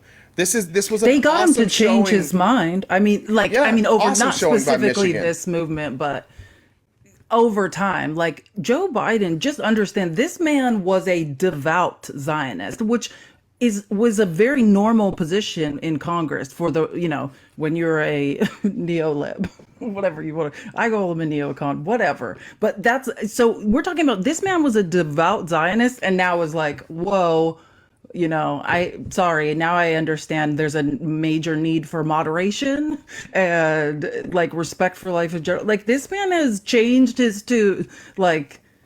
that, again, that's one thing I like about Joe Biden is he will look at numbers, he looks at what's going on and he'll say, I was wrong. Like I have to pivot here. Like it's not just full steam ahead into a shit show. Like the Republicans can never just say, hey, obviously we need to make a U-turn here. Like never. They'll just drive. They're literally party's going to implode, and they're not going to do anything to stop it. Republicans drive into a dead end, and they just keep going. They're like, we'll make a road out of this. Comment from Kim. Kim, thank you for sending a donation. Kim says, for your future son-in-law's bail bondsman. I appreciate that, Kim. Yeah, you're going to... we need to save up money for Joe or Jay Jr.'s... That's for Jay Jr. TJ. We're calling him TJ. Bail bondsman fund. We should get it started now. Most kids would have a college fund, not Jay Jr. Listen, these motherfuckers aren't going to college. Let's be honest about that. So the story I think we want to tell, or what we want to understand about the Michigan primary is that the media latched on to the uncommitted votes. The percentage is absolutely proportional to what it's been in the past. It's no big deal. The media latched on to it not to try to save the Palestinians, but because they want to shit on Joe Biden. I don't want to give the media credit for this stupid angle. But if the unintended consequences, we highlighted a great cause. And I think that Joe Biden has said and already realizes that we need a ceasefire. But I hope that this is able to highlight the cause and push it along faster, because I feel sick to my stomach every day I wake up and pretend like this is normal. Here's what else it highlights, though. Joe Biden has a large group of people who are voting uncommitted, and they're saying, like, we don't appreciate the job that you're doing. We don't like it. We want you to change. And he's like, all right. He listens, and he's going to try. If it's on Trump's side, Trump is going to demonize those people. Yeah, when people vote for Nikki Haley, Trump calls them rhinos. He calls them traitors. He dehumanize. Exactly. This is the difference between two leaders here. When one person gets news that there are people who doesn't support him, he pivots and he's like, all right, I got to do something about this. I need to earn their support. I haven't earned their support. And when Donald Trump doesn't have support from people, he's like, fuck them. Everybody should support me. There's no reason not to support me. These people are traitors. That's the difference between these two people here. Exactly. What's Trump saying about the Haley voters? Not, well, we got work to do. We got to convince them. No. And they're traitors. If rhinos. You're talking to someone about this, a Republican, or you're in a live in a debate, whatever the case may be, please make it clear that that's why I'm pointing out the uncommitted movement is not saying vote for Trump. They don't support a Trump presidency and will not. Like, the other side of the aisle, these people are planning to ban it, like it's Islamophobic. The immigration laws that what they want to do is decidedly Islamophobic, almost specifically. Yeah. Like Stephen Miller said, and is Donald Trump's mouthpiece on this, that they're going to ban immigration from Muslim countries. Yeah, this isn't a problem that Republicans can address and solve. Like, this isn't an opportunity for Republicans to take voters, because in order to take those voters, they would have to advocate for peace, and they don't want that, right? They want to wipe Palestine off. Like, they want Palestine to be a tourist area. Yeah. Exactly. Some condos and cafes. Yeah, some condos and cafes. That's what they want. Like, the other side is not, it's not an option. Right? Like, I mean, that would be catastrophic for the Muslim American community and future immigration. Like, it's a crime what they want to do to that community. But yeah, and I thought it was very Republican Party. You know, they showed up like far right media. They were outside of polling places in Dearborn, Michigan, where the largest Muslim American community lives in the United States, to try to get a Muslim American on camera to be like, oh, F Joe Biden. No one did. Because the alternative, there's no alternative. This is absolutely use democracy, use your voice to get the president of the United States attention on an issue to save lives, to stop a genocide. But like, you're not an option, Republicans. Like, the Republican messaging is so bad with people who aren't white that their only strategy ever is to get somebody from a group of voters that don't generally vote for them and get them on camera and pretend that that's representative of like the whole. That is their only strategy. And then they're like, see this guy, he looks like you guys, and he said, yeah, that's the strategy. They have nothing else. Or to be like, you guys like sneakers, right? Do you guys like sneakers? Yeah. I have some sneakers over here. Yeah. Do you want some? Like, it's unbelievably offensive. And they don't get it. They don't hear it. It's always somebody like they'll bring in like Herschel Walker or like George Santos. Like right when they're like, oh, well, if you're LGBTQ, you can be a Republican. Look at that. We got George Santos. It's like, well, that guy's a criminal. Herschel Walker's over here. Do you want to hang out with Herschel Walker? It's so transparent and so ineffective that it backfires every time. Like Jesse Lee, remember Jesse? I don't know where Jesse Lee Peterson is. I think he got canceled because it turned out he was a groomer. Shocker, shocker that Jesse Lee Peterson was grooming teenage boys. Like nobody's does that? Like, nobody's ever been more terrified of gay people, and then Jesse Lee Peterson turns out to be grooming teenage boys. Shocker. But yeah, they're so fucking bad at this. I can't imagine being the person who got that assignment. Because if you're going to Dearborn and you're like on the Fox payroll, you are low on the totem pole. You're like, what the fuck am I gonna do in Dearborn? Like, no one's gonna talk to me in Dearborn. Stand outside polling places and try to get a Muslim American to say they hate Joe Biden. Like, just cool look assignment. For just look for the MAGA hats. Oh, okay. Yeah, there'll be tons of those. It's so stupid. So insulting. Like, rather than listening to the people, rather than like adjusting your message, rather than like recognizing that your message doesn't work across outside of basically just like white Christians, you're just like, we'll just try and find somebody who agrees with us, and we think that them saying that will make everybody else wake up. This is the part of it that's really it's really telling about conservatives. Really, really telling.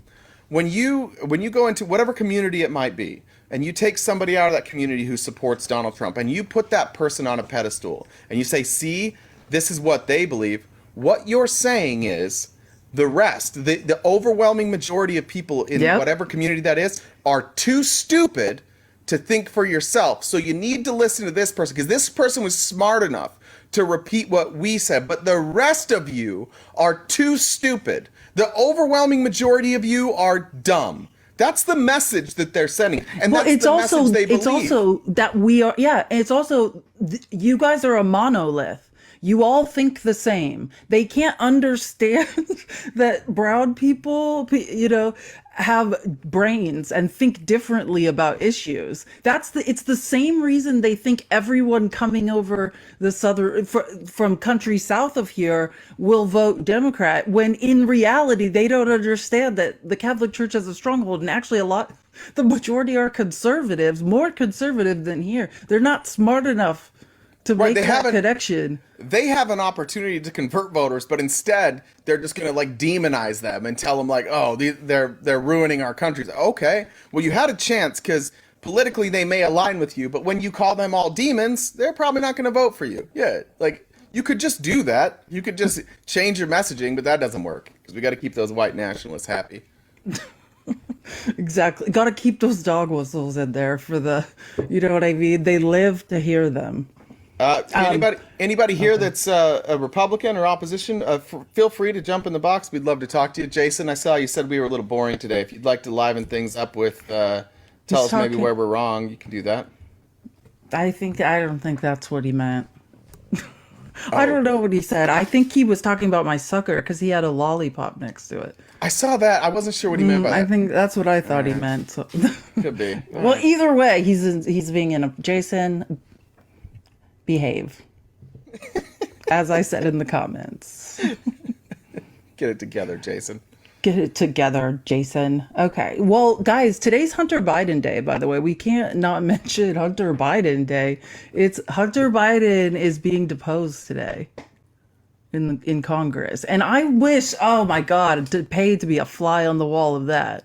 But I think this is my prediction about that. Because, like, just based on what Hunter has come out with and what, me listening to every single word Hunter has said publicly since the laptop scandal, like, I think that he has immense, overwhelming guilt for his role in what he has done to his father. Like, his father is now, 80 plus years old and is being, like, demeaned, and horrific things are being said about his dad in the press, largely because of his addiction problem and shit he did during it. I mean, to just say it pretty bluntly. Yeah. And I think the guilt from that, like, is overwhelming for him. So I think he's going to go in there and just be completely blunt. Like, I was addicted. I was using my dad, I think he's going to be insanely honest. He clearly, almost certainly, I just wouldn't say 100%, but almost certainly what Hunter Biden did was trade on his dad's name. Oh, for sure. I don't think anybody... He's a Nepo baby. This is the story of the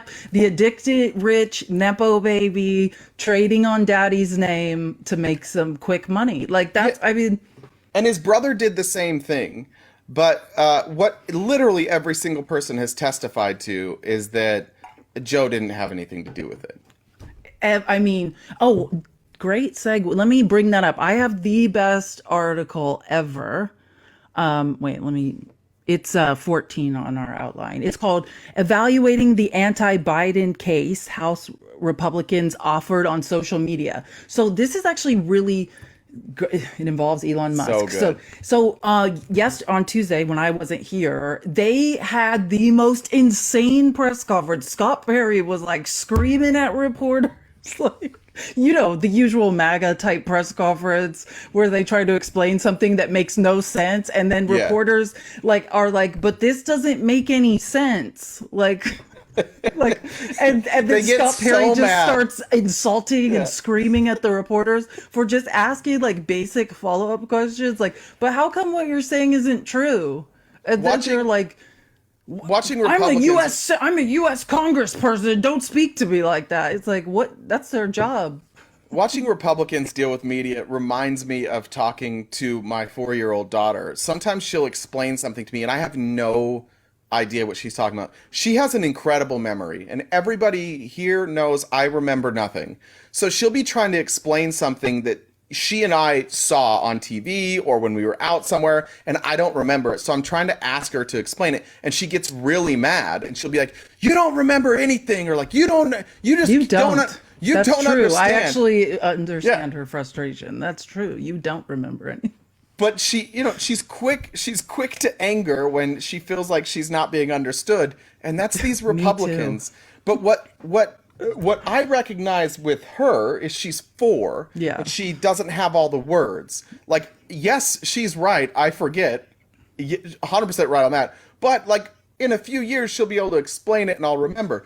Republicans don't have the words to explain what crime exists. They can't tell us what the crime is. And then when people are like, hold on, wait, so I know you just spoke for 20 minutes, but what the fuck is the crime? They get so mad. They're like, this is why people don't watch the mainstream media. It's like, all right. It's just like, I tried to just ask you what you meant, and you freak the fuck out. I think one of the reasons I detest the Republican Congress so much is that, like, they honestly believe, like, I mean, because I watch daily the Republican congressional interviews and in media, and every day there's at least 2 to 3 congressmen. How dare, because it's usually a man that does it, you know what I mean? I'm a U.S. congressman, like, you're gonna question me? It's like, yeah, you came on here lying, Ron Johnson, and now somebody is pointing out that you're lying. And it's like they are incredulous. They cannot believe that someone's like, hey, that's not true. Yeah, you're a U.S. congressman. There's almost like 500 of you, and most of you come from districts where you basically run unopposed. You're not that special. Stop pretending that it's so you being a embarrassing, congressman like- means people can't ask you questions. That's your job, is to answer questions. You work for. Imagine your boss coming and be like, "Hey, could you send over those spreadsheets you're working on?" Like, I work here. Scott Perry. Yeah, I'm wait, asking you hold to on. do I your have job. a good clip of This Scott is your Perry's fucking video. job, is to tell us. That's Scott- what we I know. pay you for. Scott Perry needs help. Like yesterday, He needs a hug. oh my God. I just think ever since the cell phone thing, like he's never been okay. Did you see yesterday? Scott Perry also is trying, like his latest MAGA Tea Party, I'm a holdout and will dig my heels in like any way I can. Is he saying that the president only comes and gives the State of the Union on invitation, and so Yeah. they shouldn't invite Biden, and there will just be no State of the Union? Like, Yeah. but they already did. Mike Johnson apparently already did invite him, like handwritten. So Yeah. they would have to be like, you're uninvited. Scott Perry said we want to uninvite him, and Republicans said, "Shut up, bitch." Like even the Republicans don't like Yeah, him. they're like, Scott Perry. I know. Wait, listen. This is some of the Scott Perry losing his shit yesterday. It's not even the best part, but I don't think it'd be appropriate. All right, last question. Yes, ma'am. Can I just ask, what actual evidence do you have? What of actual these evidence do you have? allegations She to said. show to the American public that would merit an actual impeachment inquiry of Joe Biden and prove that today isn't just about some of you. Oh, I don't know.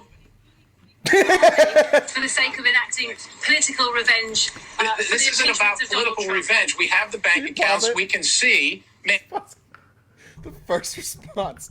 This is a congressman asked what evidence you have, and his first response is, "Oh, I don't know." And he's Like, who furious. If talks you like could just, yeah, his So face mad. is like he's like So seething with anger. Like she's just like, what actual evidence do you have?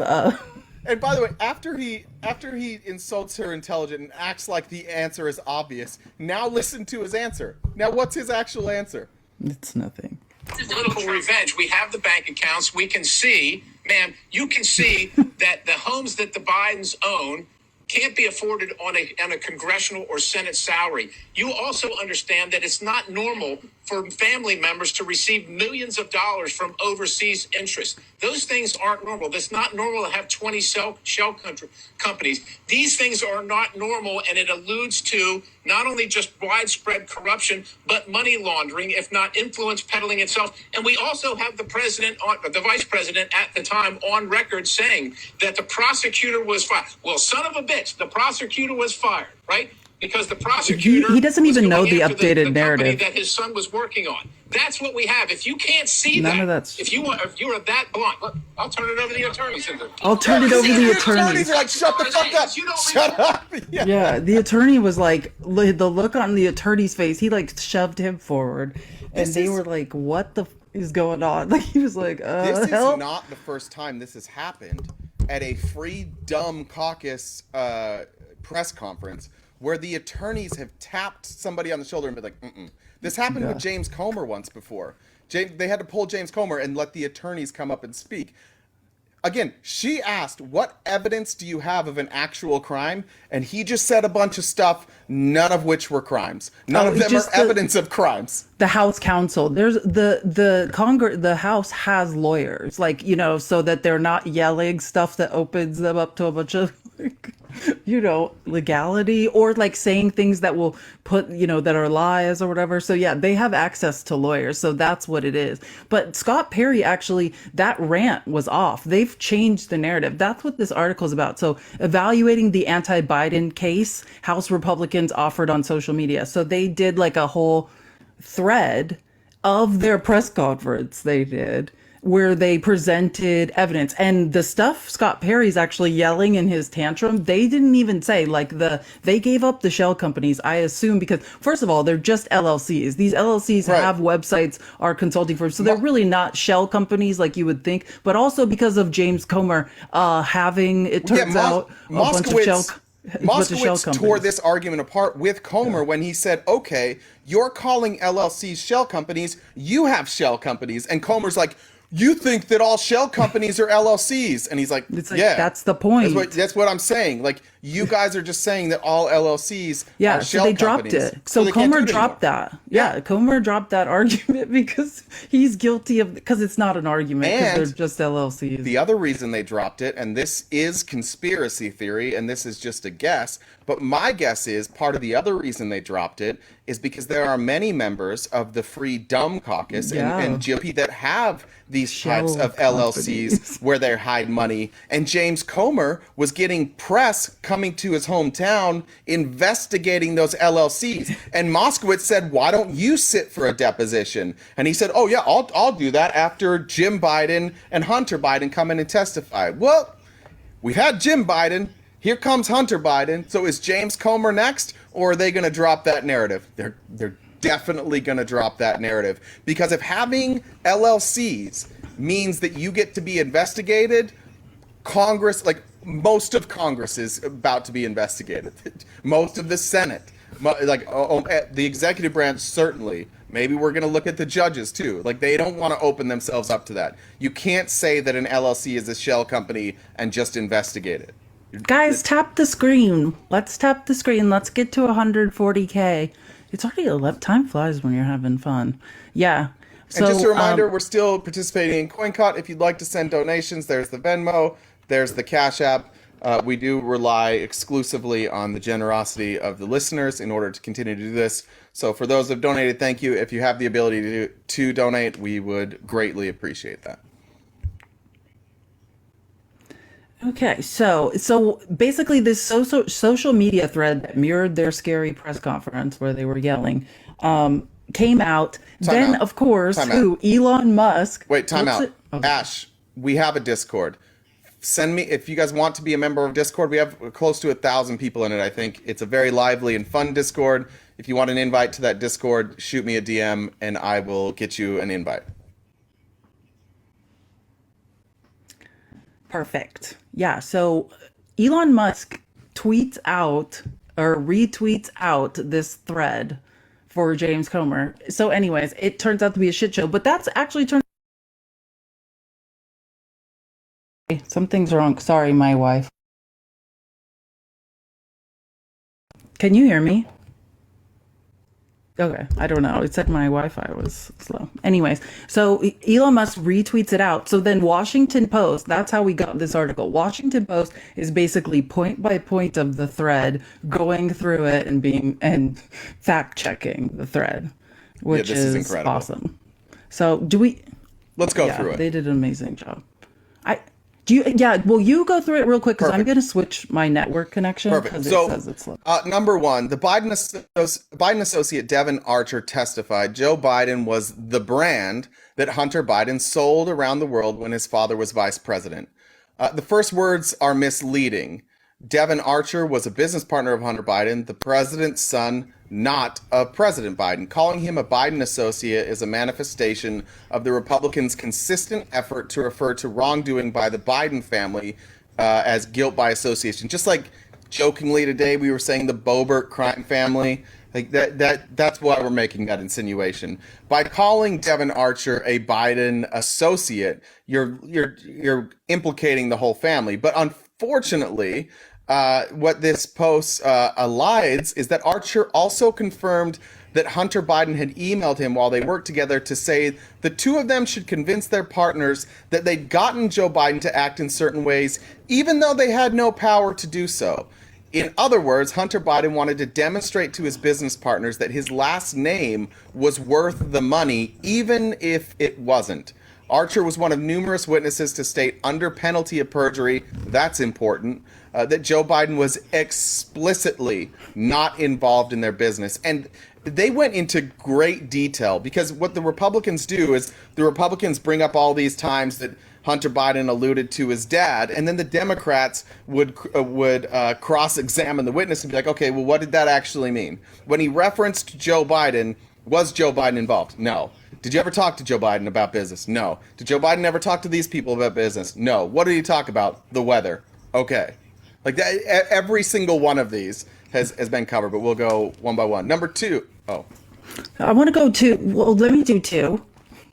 No, I just have something to, do you want to do it? Absolutely not. No, I always want you. Okay. And let me know if I break up, because I don't know what's wrong with my internet.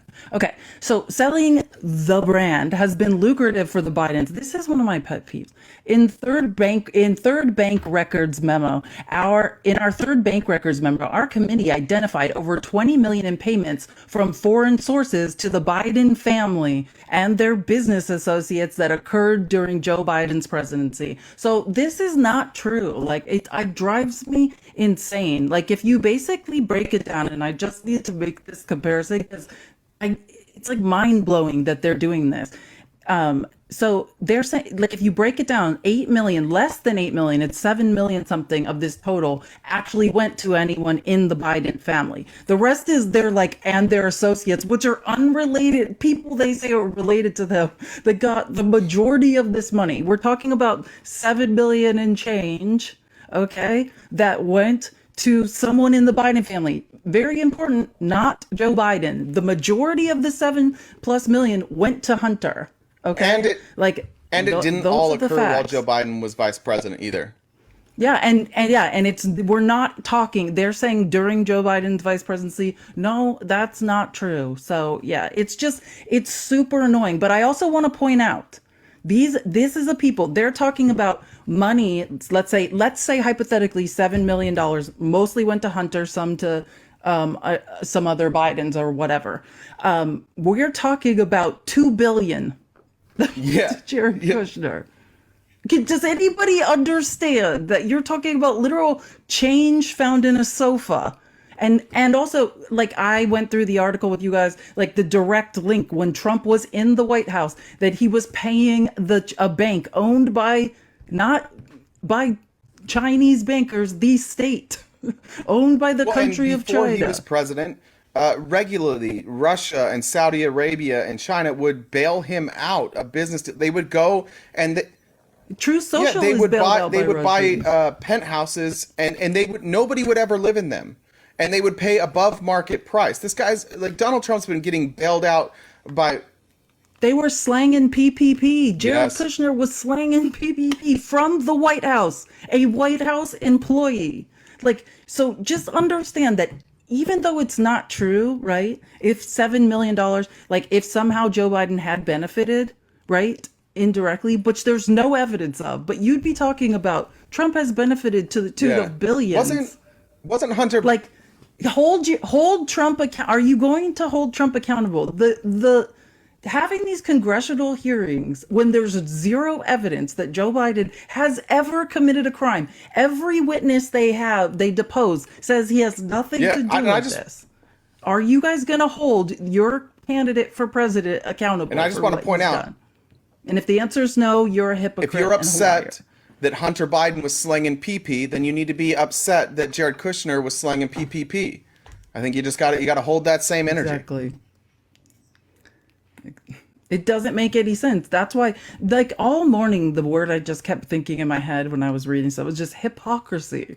Like, the utter hypocrisy of this. If you're a Trump supporter, I was going to say a Trump fan, because that's what they are at this point. They're fans. Like, he has no policy. He's like, it's all a sham. So you guys are just fans.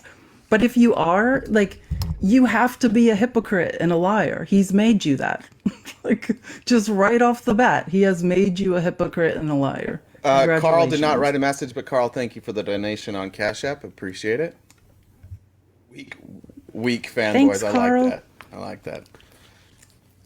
Oh, yeah, here's a good one. Devin Archer testified he was aware of at least 20 times in which then Vice President Biden spoke on speakerphone with Hunter Biden's foreign business associates. These phone calls were used to send signals of power, access, and influence to those paying the Bidens. So notice how they said, because these are quotes. What I just read is like from the thread that they released on Twitter. Spoke on speakerphone is carefully written, right? Since Archer testified that Hunter Biden would put his dad on speaker when he'd call. That's where they got the word speaker. It's not, they're trying to make it seem like Dark Brain is doing conference calls. Like his son had died and he was checking on his other son who had an addiction problem. Like, let's remember what was going on. He was afraid of losing another child. So Archer said that they spoke every day. Archer also said the conversations were casual, suggesting that they were standard political patter from the career politician. Yes, Hunter Biden probably hoped to impress those he was sitting with. That's part of leveraging his last name. But implying that Biden's on conference calls with these people is delusional. Right. And then next claim, in a recent interview with Biden family associate Jason Galanis, Hunter Biden put then Vice President Biden on speakerphone with Russian oligarch Yelena Baturina. Did I get that right? Baturina? And her husband, the former mayor of Moscow. VP Biden ended the call by saying, "Okay, then, you be good to my boy." Which, this claim, on its face, I still don't understand what they're trying to say here. They're trying to make it look like, So this interview was conducted in Alabama with Galanis, and it was conducted in Alabama because Galanis is in prison because he pled guilty to securities fraud. Whether this another criminal witness of the isn't this funny? Now, we don't know if this call that he's talking about with Biden ever existed because we have no proof that this call existed. But what we do know is that Baturina's investments that they're tying to Hunter Biden actually went to Devin Archer and other businesses that only Devin Archer ran. They didn't even go to Hunter Biden. Hunter Biden made $0 off this. So VP Biden ending the call by saying, "Be good to my boy," ended in Hunter getting $0.00. Yeah, it's absurd. Oh my gosh, 6 is a good one. This one, because as somebody who read the Devin Archer testimony, the ways in which the Republican Party have bastardized it and made it just twisted all of his words to mean something they don't mean. So, quote, then Vice President Biden had coffee with Hunter Biden's Chinese business associate, Jonathan Lee, in Beijing, and even wrote a college letter of recommendation for Lee's daughter. So this was actually during the deposition of Devin Archer when he was giving examples. He was saying, no, Joe Biden had nothing to do with our business dealings. He didn't provide anyone perks. He was literally saying the only thing Joe Biden ever did was write a college recommendation for somebody, and they didn't get into the college. The girl didn't get in. Is the best part. So this deal with China that again resulted in nothing. This is a problem. But when Trump puts sanctions or tariffs on China and leaves out the industries for his daughter's company, just conveniently leaves out the tariffs that will benefit his daughter, that's fine. That's not being bribed by a foreign country. But when China gives Hunter Biden nothing in return for nothing, that is a crime, right? The former vice president didn't even have enough sway to get this daughter into a college in our country, and we're supposed to believe that he has all this influence. He can't get somebody's daughter into college. The mom from Full House was getting her kids into college. You can be a B-list celebrity and get your kids into Harvard, but Joe Biden couldn't get anybody into Harvard, and this is the criminal mastermind? Okay. So shout out Aunt Becky. I think that was her name. Aunt Becky, she did. They had to pretend to be like rowers, remember? Like they were like on the Yeah. rowing team to get in. Yeah, Aunt Becky's crazy. She'll do whatever it takes, I guess, for those for those privileged kids.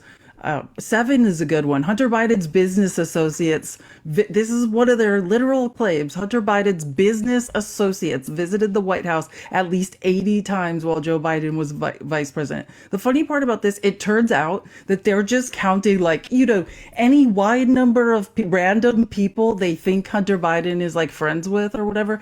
And these people were at the White House for things like job interviews. And they're Some of these counting include, remember them. that Hunter Biden was on the board of Amtrak. And so he has Yeah. business associates from Amtrak. And there are thousands of people that are working for Amtrak. And Amtrak's a massive company. And these people would likely be interviewing for jobs or even going on tours. Like basically anybody with the name Amtrak next to it, that counted as a Hunter Biden business associate. Anybody that ever worked with a business that Hunter Biden also worked with, they like the way that they do these numbers and the way that they're dishonest about their reporting would be fucking hilarious if Republicans weren't so goddamn dumb and believed it all. Like this, everybody should be laughing at this, everybody. But unfortunately, and you'll find out probably in my debate next week with Maude, that this is the kind of shit that people bring up as actual evidence, and it's the dumbest shit you'll ever read. And I love it. I also love it. I'm a sucker for it. If we get to it after this, we should play what's his name? Ken Buck, who used to be in the Freedom Caucus and has left it because he's morally opposed to them lying to try to impeach Biden and stuff, and he's retiring. He was on Newsmax with that guy, the worst, the Rob Schmidt, the news host who's just a total Trump simp.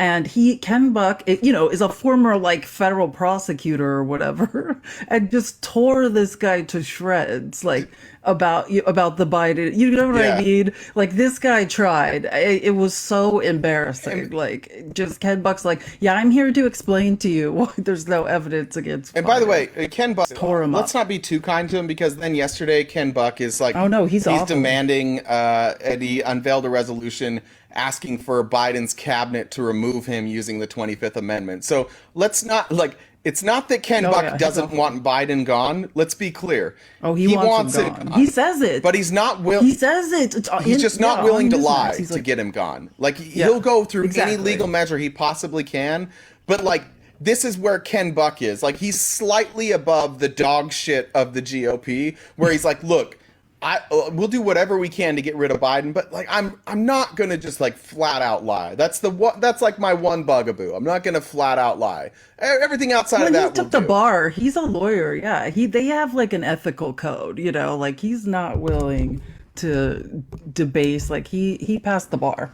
He has a set of ethics. So but yeah, he says that he's like I don't want Biden in office. He should resign in shame for what he did, with the Hunter Biden thing. He's like, it's just not an impeachable offense. Like sorry. Imagine Did we imagine Ken Buck leaving your organization because he doesn't believe you're ethical. Ken Buck is like, hey guys, you're not ethical enough for me to be part of your organization. That's not a good organization if Ken Buck's like, I got to get out of here.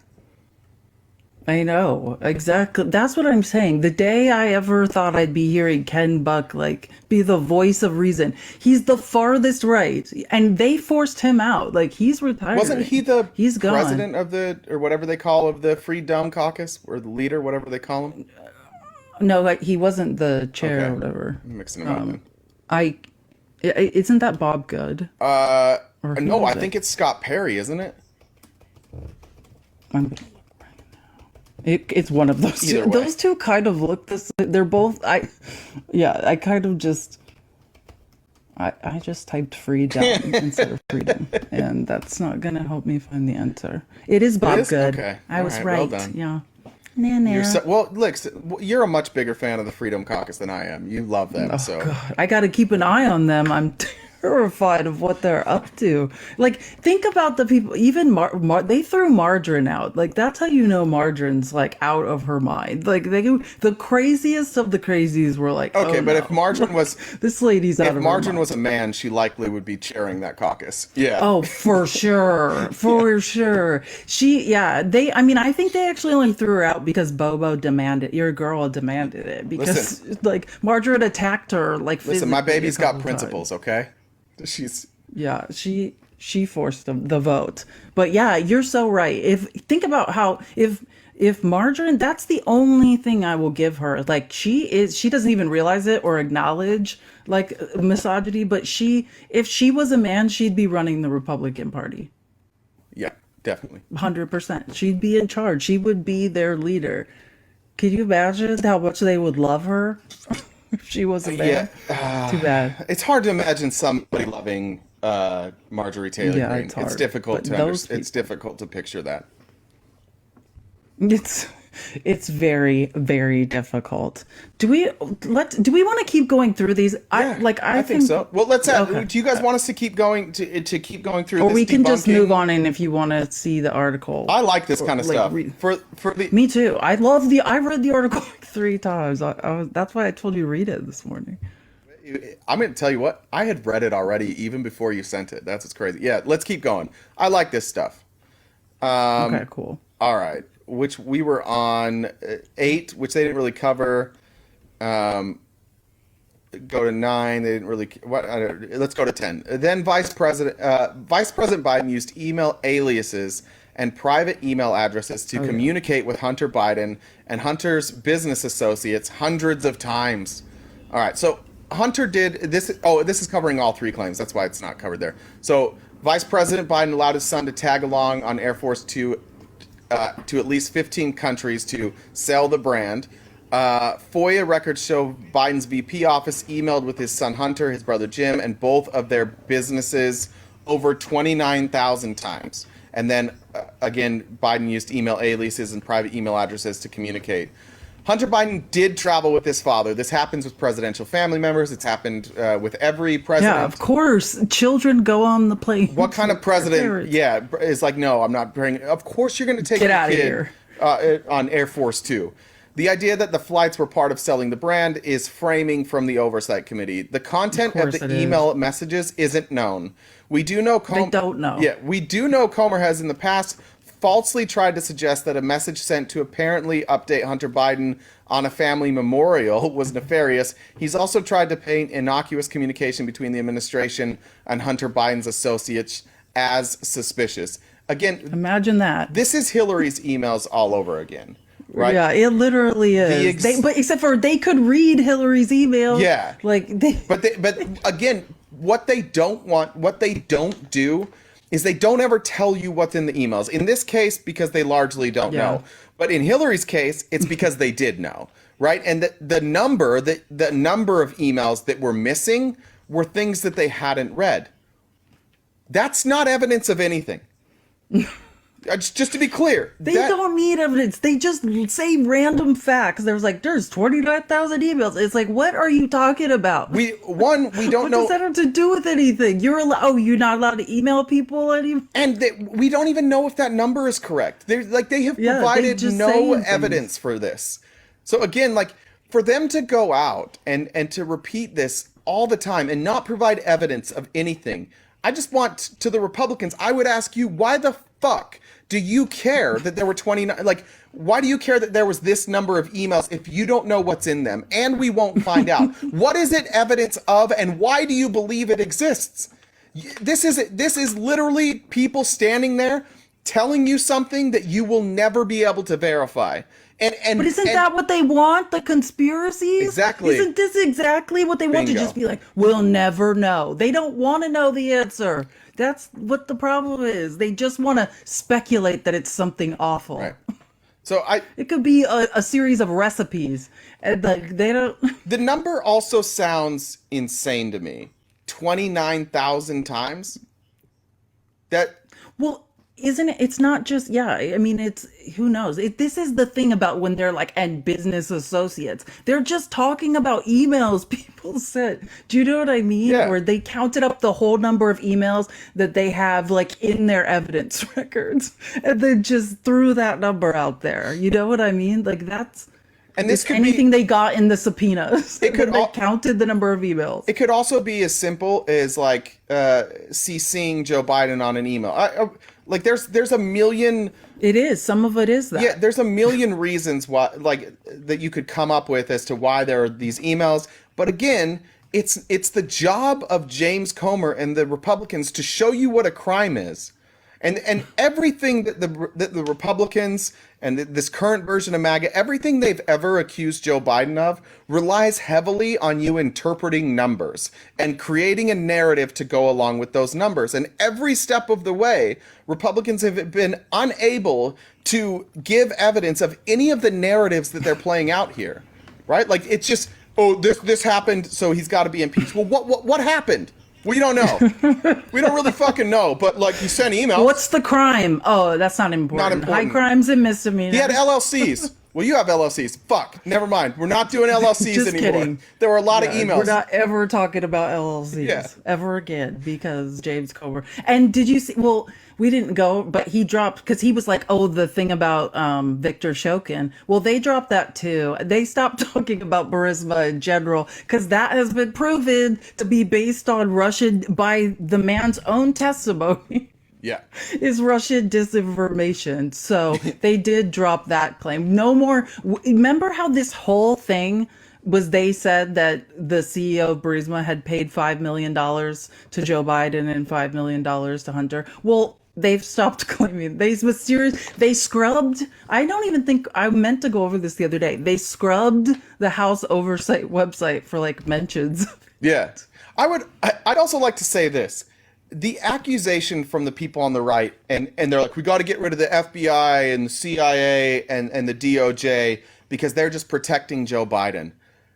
They desperately and fervently tried to protect the Republicans here. The Republicans are like, hey, send us that whatever 1030 whatever form. Yes. And they're like, listen. 1023. 1023. They said it's not true. Guys, you don't want, it's not true. We're not going to send this to you. It's not verified. And they're like, you got to send it. And they're like, we're not going to.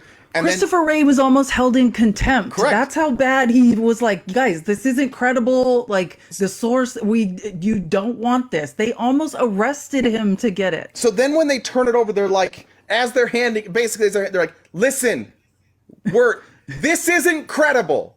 Like, we know that this person's lying. Here's what he said. We know he's lying. They're like, fuck yeah. Look what he said, everyone. And then they bring him in, and then the FBI arrests him, and they're like, well, you were lying? Yeah. Where'd you get that information? Oh, it was a Russian source. It was somebody from Russian state media that gave me all these sources. It's like, okay. Like, they tried so hard to protect the Republicans from looking like absolute morons, and the Republicans are like, we demand to be morons. We demand it. They're like, fuck, I guess. Yeah. Go ahead. Give us the Russian disinformation, misinformation to spread. And now the narrative is like, they're all on Hannity now every night, like James Comer, Jim Jordan. And the narrative is, we're never trusting the FBI again. That's what they're saying.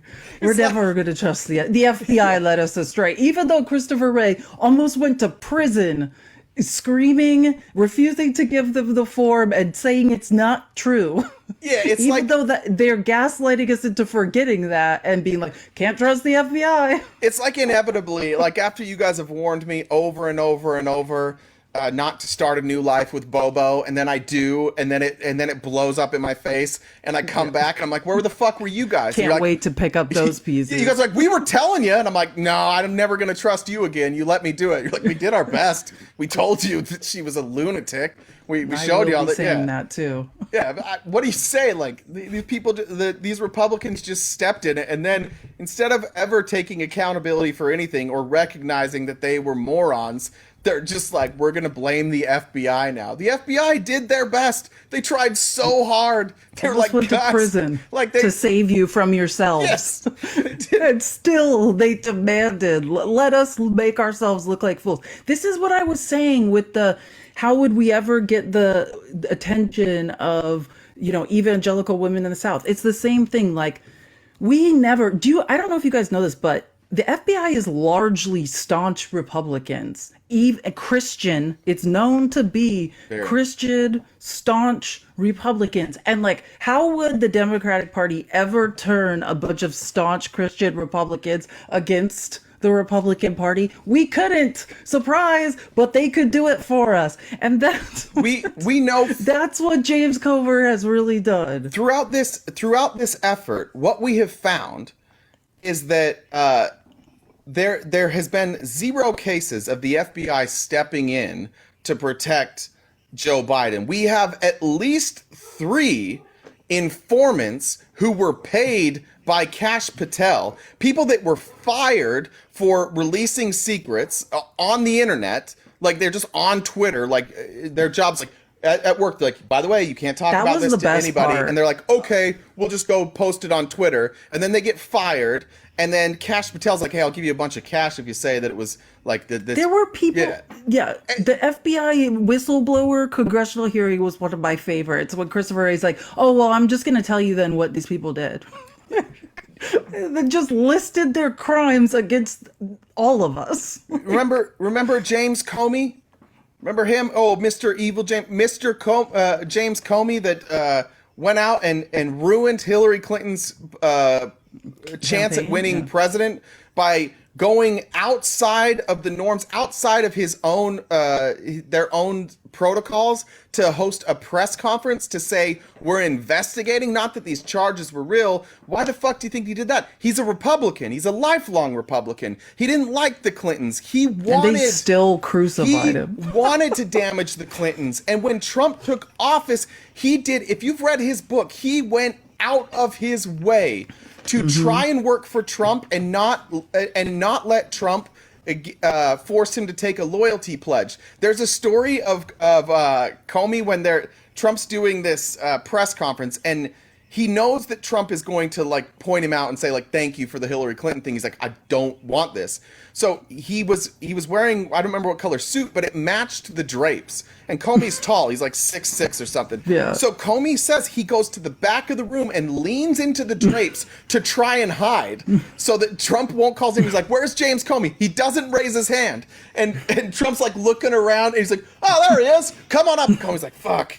And then every story of him going in, like, Trump's like, hey, I need your loyalty. And it's like selling your soul to the devil. Yeah. Can you imagine? He asks for for Comey's loyalty, and Comey, he says it's like the biggest regret of his life. Yeah, he says to him, look, like, he tries so hard. He's like, I promise to be loyal to the truth.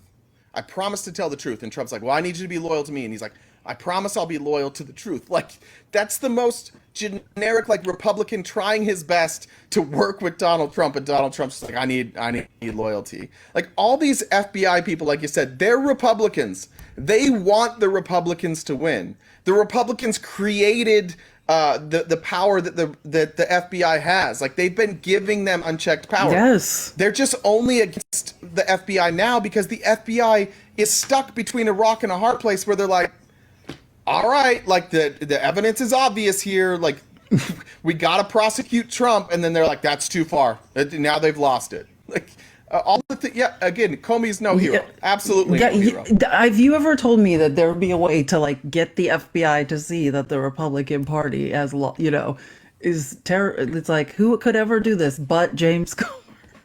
Only James Comer. James Comer is the best player on our team. Like, MVP, greatest of all time, James Comer, best Democratic Party member of all time, James Comer. Like, we could never have done it without him, is what I'll say.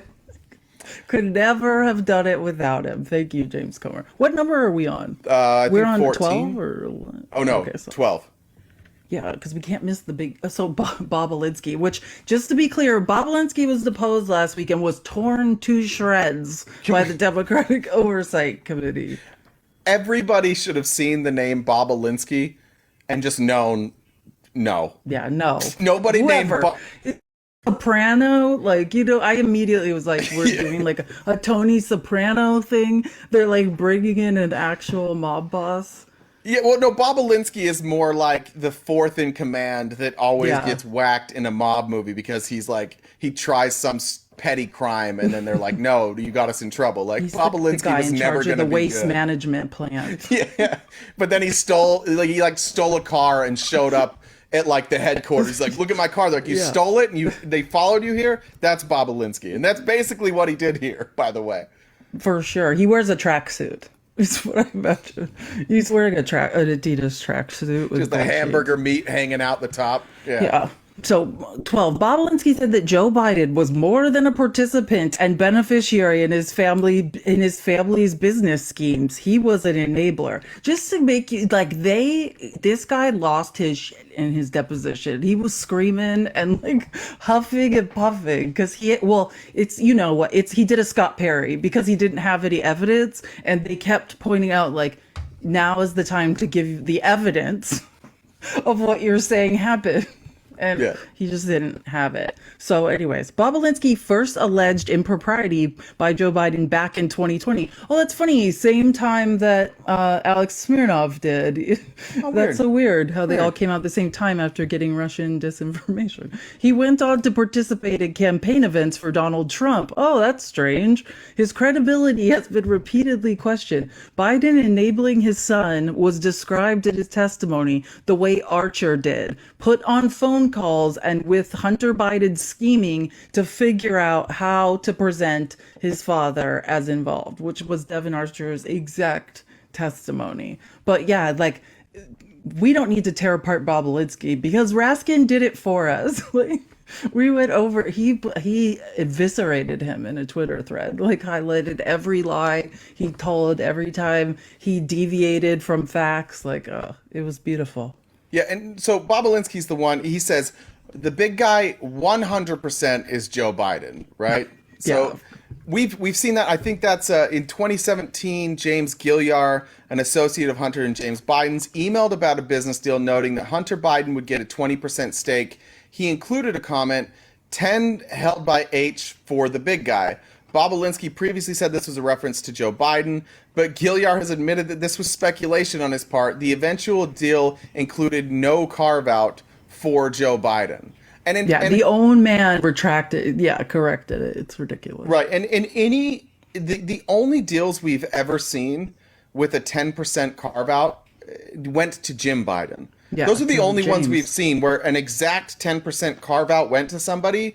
That went to Jim Biden. Now, is it one of the things I thought when I read this after seeing the finances too is I would have no trouble believing that Hunter would say like, I need 10% for my dad plus my 20% and keep the 10%.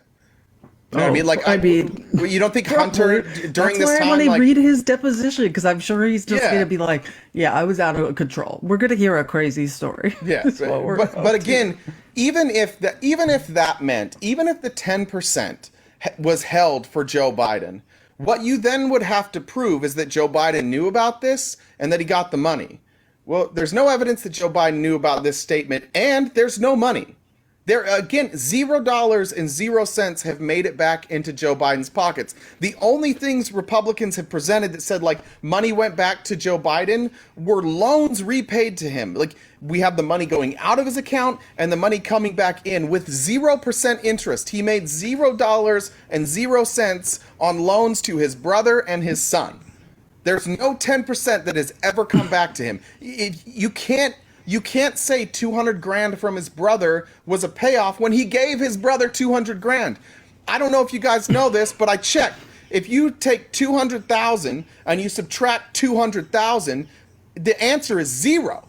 That's how much he benefited. Zero. I did the math myself. I double and triple checked it. 200,000 minus 200,000 is zero. It definitely is. Okay, so 14. Joe Biden has interacted with nearly all of Hunter's foreign business associates, yet continues to lie to the American people about it. So yeah, that is a recapitulation of all the claims above, like saying he called him on speaker or whatever. So 15. According to Rob Walker, Joe Biden met with the now missing chairman of CEFC, Yi Jianming, and other CEFC officials. This meeting was around the time Hunter Biden and his associates received $3 million from a CEFC entity for the work they did when Joe Biden was vice president. So I like how they cited the testimony in here. Walker testified that Biden was at the meeting for 10 minutes. See page 43. He suggested, though he admitted he couldn't say for certain, that Biden stopped by because he happened to be nearby. He offered pleasantries, Walker said, but didn't know what was being discussed. Like, do you see how they twist these things completely? Like, Devin Archer's testimony, which no Republican will ever read, so we know about them understanding what's in it, but is a complete exoneration of Joe Biden. That's all you need to know. Yeah. And I would imagine, again, this is what Hunter Biden testifies to today, is that he just saying, like, yeah, like, I used my dad. Yeah, like, and when they're saying the chairman is now missing, that's not a thing. Like, they just don't know where he is. It's a smokescreen, an effort to make it seem riddled with suspiciousness, now missing. Like, they have no idea where he is or where he isn't. Like, they're just like saying those words to make, because it's a conspiracy. They might have disappeared him, even though he's not. It's absolutely embarrassing. Like, I mean, it insults they're trying to insult my intelligence. I think Republicans love it. They're like, now missing. Okay, we're on 16. All right, so our committee subpoenaed and obtained 2 bank wires revealing Hunter Biden received payments originating from Chinese nationals, including Jonathan Lee. I got the easier names. Look at that. I got Jonathan Lee. I know. What was it? I said. In July and August 2019, when Joe Biden was running for president of the United States. Joe Biden's Wilmington, Delaware home is listed as the beneficiary address for both wires. Now we're getting into the really goofy stuff. They said Hunter Biden had his father's house listed as his home address in this period. It was his Apple Pay address. That's why they do this. Do you guys know that? Like, they say they tried to connect. They're trying so hard to connect Joe Biden to this. That because it's like Hunter Biden had his Apple Pay set to this house. Felice, have you ever received a wire? Yeah. Okay. When you received that wire, did the money show up at your house or did it go to your bank account? A Brinks truck came backed up to my house and dropped it off in cash in the front lawn. Is that the answer? Did I answer it right? Like, no, it goes to your goddamn bank account. Your address is like the least relevant part of that transaction. If you want to know, did this money go to Joe Biden? What you wouldn't do is say, what's the address on the wire? No, you would look at the bank where the wire went to, and then you would track the money from the bank, which they did, and they found out that $0.00 went to Joe Biden, which is why they're saying, who's the address? Because that's not even an argument. That is literally nothing. I could use any address I wanted on a wire for my address or for my Apple Pay. Apple doesn't confirm that I live there. They have no idea where I live. Exactly. You could say you live anywhere. And to ridiculous. Point out again, but Hunter Biden did live there. So even then, he was living there, and there is so much evidence exonerating him or exonerating Joe Biden. Not only did Hunter Biden live there, some of the money that they tried to say was money given from Hunter to his dad. You can see emails from Hunter to his I don't know, his attorney. No, they dropped that part. Are you talking about the truck payment? Well, the truck payment, but also Hunter Biden, the 2018 Ford Raptor. Well, he also kept breaking things in the house because, again, He was in the thralls of addiction. And Joe Biden's like, I'm not fixing this shit. You have to pay. Like, you have to pay to fix this shit. So there's an email from Hunter Biden to his own attorney saying, like, hey, I need to send this money to pay for repairs at the house. It's super expensive. Like, they tried to play it off like, look at Hunter Biden. He had to pay $20,000 a month to Joe Biden. No, it was 20,000. I don't remember what the number was, but it was a significant amount to fix things that he destroyed. And again, they've dropped that too because they have the contractor. They know what was fixed. They know where the money went. They went and interviewed contractors, like so embarrassing. Remember when they went on Hannity and talked about the truck, and then they were like, and then they didn't talk about the truck, but they just talked about the amount the check was for, and then JB Raskin like produced a photo of the truck, like Hunter Biden, like the dealer at the dealership. It's so embarrassing. Like, it just gets worse and worse for these people, and they just keep going. Like, okay, so number 17, we obtained bank records revealing a $200,000 direct payment from James and Sarah Biden to Joe Biden in the form of a personal check. This check was written on the same day James Biden received a $200,000 loan from AmeriCorps, a financially distressed rural hospital operator, which James Biden made representations that his last name, Biden, could open doors. 18. In an internal AmeriCorps document obtained by Politico, Jim Biden's first attribution on his biography is brother and campaign finance chair of former Vice President Joe Biden. So here, that direct payment was a repayment of a loan. Joe Biden had extended his brother, something that was reinforced by documents reviewed by the Post. The check says loan repayment in the memo field, that the money came from a deal James Biden had made by leveraging his last name is irrelevant to the payment. Like, it's like putting two unrelated things together and somehow acting as if they make any sense. Yeah, and like, even the Republicans, it's like they're insulting your intelligence. One has nothing to do with the other thing. And they're just like, yep, that proves something. We covered this the other day, too. This AmeriCorps deal was a fucking nightmare. It actually showed, this is proof that Jim Biden trading on his brother's name had no sway. Because what Jim Biden did is said, like, hey, like, I got connections with my brother. There's an email saying, like, hey, maybe I could even get some of this information to my brother. He's vice president, and maybe they could help you out. Jim Biden's role in this was AmeriCorps was in trouble. They financially were in trouble, and they needed investors. And Jim Biden was saying, I can get foreign investors trading on my name. He didn't get them. The foreign investors were like, who the fuck are you? He never got that money. And the AmeriCorps deal fell through, and AmeriCorps went under. This deal never happened, but Jim Biden tried really hard to tell them, yeah, because of my brother, I can get this done. And he didn't. His brother didn't do shit for him, and the name did nothing for him. Again, take one more step and find out, did Jim Biden make anything? This was a $200,000 loan, right? That's all this was. Every time you take two more steps, you find out that the story Republicans are telling you is less and less likely. Every time they open their mouth, if you just go down that road, you find out, well, shit. But this is why it's effective. This is why we have so many people in this country who believe it. Because when you tell somebody like, yeah, Joe Biden was getting money from his son, here's a email that says he's the big guy, and look, he has 20 shell companies, and look, there's $20 million here. That seems fishy. I get it. Like, I understand why generic Americans who aren't going to go fact check this look at that and go, that's corruption. But again, we should demand more out of our politicians. To stop lying to us. Republicans, you should ask yourselves, if they're willing to lie about all of this, why wouldn't they lie to you about other things? What else are they lying to you about? By the way, hi, Leanne. I see you in here. Leanne's coming over to the Dems. Just ask yourself. Hi, Leanne. What else would they lie about? When they will purposely lie to you over and over for over a year, like, how many times do they have to get egg on their face? They go out there and they say that Smirnoff is literally the best piece of corroborating evidence that is in their case.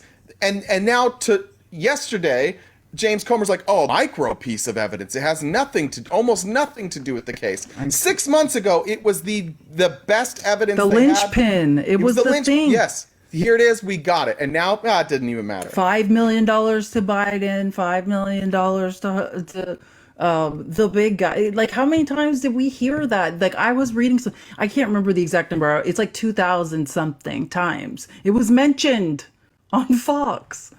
Like, and then, so to that point, I don't blame people for believing it. You know what I mean? Like, right. If you just thought, why would Fox News be lying to me thousands of times over and over until I'm literally brainwashed? Like, they wouldn't do that, right? I mean, obviously, like, when I watch my dad, I literally watch my dad watch Fox News. Like, it's one of my favorite hobbies. I'm just like, what does he think? Does he think, like, is this true? He just is like, whatever they say, he takes it like it's gospel. So. Yeah. First of all, a comment, donation from Zane. Thank you very much. Zane says, TikTok show donation for educating the ignorant and fighting the stupid. Thank you very much for that. Shane Gillis, who just hosted SNL, who, like, I understand there's people that don't like Shane Gillis, but he has a bit about his Republican dad. And it's the most accurate thing I've seen. My dad does it. All my friends' dads do it. He says his dad just watches Fox News until he, like, is too angry and has to go to bed. You're just like rage watching. And he's like, I'll just hear my dad go into bed like fucking Mr. Potato Head's trans now. Like, just angry going to bed. Exactly. Like, the green M&M? Yeah. Like, I don't even want to fuck the M&Ms anymore. They're not even hot. Yeah. They're so angry. It's so embarrassing. Poor dad. It's not his fault. It is. I'm gonna change him though. You got it. I'm gonna change him. You've got it at this point. I'm close. I'm just, it's a work in progress. What are we on 19? We are. Did you do Politico? Yeah, I think I did the Politico. Yeah, 19. Yeah, I did that one. So we released bank records revealing how Joe Biden received $40,000 in China money, which. Yeah, they exactly in China money. But and keep in mind, this is what I'm saying about, like, clean up your own side of the street first. While he was president of the United States, Donald Trump was receiving money from China, from a bank not owned by China money, by people who live in China. That's what they're talking about. I'm talking about the country of China. Yeah.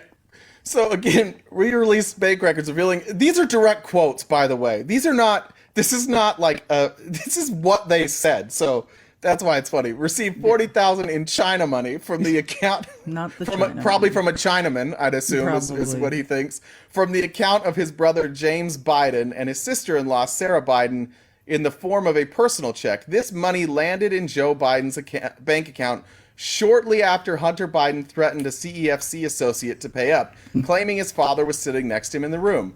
This too, again, as it turns out, was a loan repayment in the exact amount that Joe Biden had loaned. It came more than a week after James Biden had received payment as part of a deal made with the Chinese energy company. And again, remember, this money landed in Joe Biden's account shortly after. Yeah, do you see what they're doing? Just two unrelated things, two completely, that they're trying to tie together, like conspiracy theories. You know what I mean? Yeah. This is literally conspiracy theory and pathological lying hour.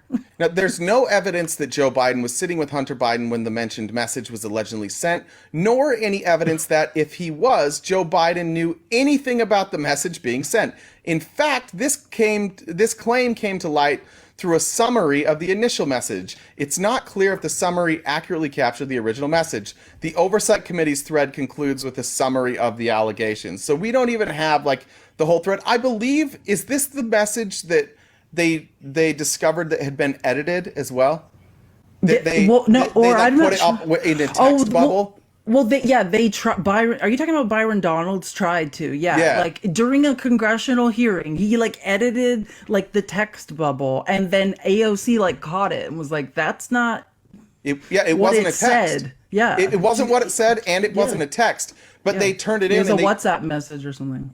I think it was an email. Oh, something. If I remember right. Whatever it was. But they made it look like they were just texting, like, my dad's right here. Yeah.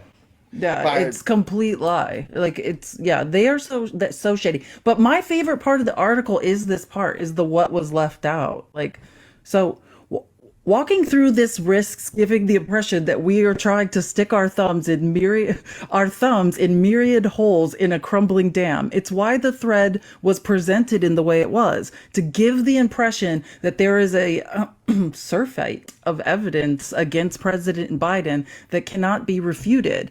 But even as this list includes debunked claims, it excludes other allegations that Comer and his allies have made over the past year. Most notably, it skips the allegation that Joe and Hunter Biden had been bribed by Burisma, an allegation that collapsed when the person who made it was indicted this month. It doesn't include claims that Hunter Biden and his brother used suspicious shell companies shown by the fact checker to be little more than LLCs. Like, Washington Post looked into all of these. They're not what you consider, they're just companies. Perhaps that's because Comer had similar corporate entities of his own. Can I stop you right there? I want to point out that the Republican argument with this and the Republican argument that you'll hear repeatedly is the dumbest fucking argument, first of all. They say, well, they didn't even sell anything. These LLCs didn't sell anything. Lots of businesses don't sell anything. Yeah, it's embarrassing. To be honest, RTP Media is an LLC. I created an LLC. I sell nothing. It's a shell company. It's a leftist shell. Yeah, but I am taxed differently if I generate my revenue through an LLC. I'm also not required if other people come on, like if they sign as independent contractors with their own LLC, then you don't pay benefits. Like, there are financial reasons to set up an LLC rather than just getting a check cut to you. And not all, like, when they say money laundering, they have no evidence of money laundering. They have the money. They've tracked the money. They know where the money went. This isn't laundering, right? If it was laundering, you know what they would do? Charge Hunter Biden with money laundering. There are no charges of money laundering. That's a fucking crime. So what they do is they use these hyperbolic terms to try and make things sound worse than they are. They're not accusing Hunter Biden of money laundering, but they will say money laundering all the time. But what really happened is he was doing business deals and money came into LLCs for tax purposes. That's what happened. And you don't have to sell a product to have an LLC, which was made clear when James Comer was then pressed by Moskowitz, and Comer's like, oh, well, I have an LLC for my land. So I'm the largest landowner in my county in Kentucky. And people hunt on my land and I charge them. Well, okay, what? Well, what do you, that's it. That sounds like a shell company by your definition. Yeah. Anyways, keep going. Okay, so it doesn't include the allegations of another witness, Melber Gal Luft, the arms dealer. The guy before Alex Smirnov, they had an arms dealer who was also a Chinese spy. Like, what? Who had also been indicted by the federal government. It doesn't include House Judiciary Committee Chairman Jim Jordan's false claims about Joe Biden leveraging the vice presidency on Hunter Biden's behalf. Remember that? It doesn't. Remember how they couldn't find him either? They were like, "Where is he? We can't find him. Your key witness you can't find? Yeah. Okay. Okay, yeah, exactly. He's good. He's gone. It doesn't include Comer's attempt to depict a repayment from Hunter Biden to his father as suspicious. It certainly doesn't point out that numerous people who worked with or for Hunter Biden denied under penalty of perjury that Joe Biden had any role in the business. Like, wouldn't that be something you'd say? Hey, every single person we hauled in here has said that Joe Biden had nothing to do with this, and then the ones who have said otherwise either turned out to be spies, criminals, and have been found to have perjured themselves. That might be something someone should hear. And by spies, I mean actual spies. Yeah, not they were peeping. Like, these are actual people who were sent by Russia. Again, Russia clearly in the pocket of Joe Biden. They love Joe Biden. They're not in the pocket of Trump. They're just sending their people to America to lie to Republicans about what Joe Biden did. Again, Hunter Biden had no business in Russia. His business wasn't in Russia. These Russians know nothing about it. But where did he have business? Ukraine. So what are they going to do? They're going to lie. They want Ukraine to look bad, and they want Biden to look bad. And absolutely. Republicans just, I'm not going to do the baby bird thing. That was close. I would have been mean. I know. They're like, it makes perfect sense, even though it very obviously makes no sense. But don't worry, I won't question anything. The posts above, this is good. The posts above are the picked cherries of about 14 months. 14 months of wasting our tax dollars, being the least successful 118th Congress. I mean, these people have done nothing while doing this. The best case they have then is that Hunter Biden and his uncle leveraged Joe Biden's name and their ability to get him to come to dinner or call to reinforce that leverage. No money to Joe Biden, no demonstrated intentional involvement by him at all. Just 19 often repetitive social media posts is their whole case. So, yeah. And this, again, to point out, this is what their case is down to. Like, they've had to abandon so much of their case that their case now is, and it's starting to become really apparent. And I don't think it's working anymore. I think that they did this too early. Shocking that the Republicans finished too early. I'm sure none of you who've been married to Republicans are surprised by that. But it's over. Like, there's no case. There will be no impeachment. If they continue with this impeachment route, they are going to be mocked by including Fox. Fox is going to laugh at them because there's enough people at Fox now that even are recognizing this is stupid. There's nothing here.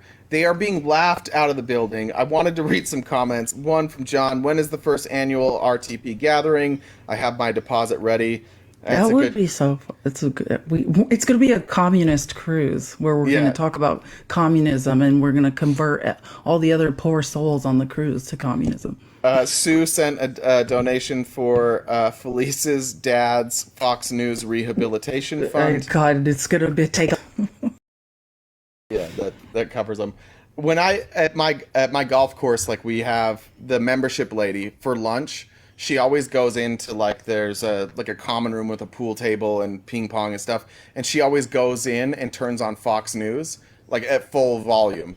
And I used to work at a DirecTV retailer, so I know how to change things. So I went into the settings and I blocked Fox News on all the TVs that were in our. And she was so pleasant for until somebody taught her to reset the box, which gets rid of everything. She was pleasant for a week. She was just watching, like, Golf Channel and Sports Center. She was so much happier for like a week. But then they miss that rage. They miss that emotion. They feel like it becomes part of them. They need that. They're losing their country. Yeah. It's so bad, which it's so ironic for my dad because he's like half African American, half Native American. And it's like, how did this happen to you? 100%. I think that's why I watch him. I'm just like, what? It's hyper assimilation. Like, literally. He's half African American, half Native American, 100% confusing. Yeah, exactly. Exactly. So what time is it? It's 12:16. Oh yeah, guys, we're almost to 200K. Let's tap the screen. It's 12:16. We have 45 minutes. Let's try to get to 300K before the end of the live. Again, if you want to donate to us, use one of these. What am I thinking? Cash App or Venmo. Also, tip jars, PayPal in Jade's Linktree. And yeah, we are completely grassroots funded by our audience. If you could or would like to make a donation, we greatly appreciate it. And let's get that finger workout. Tap the screen, guys. You know what we need to cover? Just say something about. I don't. The Terrence Bradley of it all, the Fani Willis disqualification, the evidentiary hearing.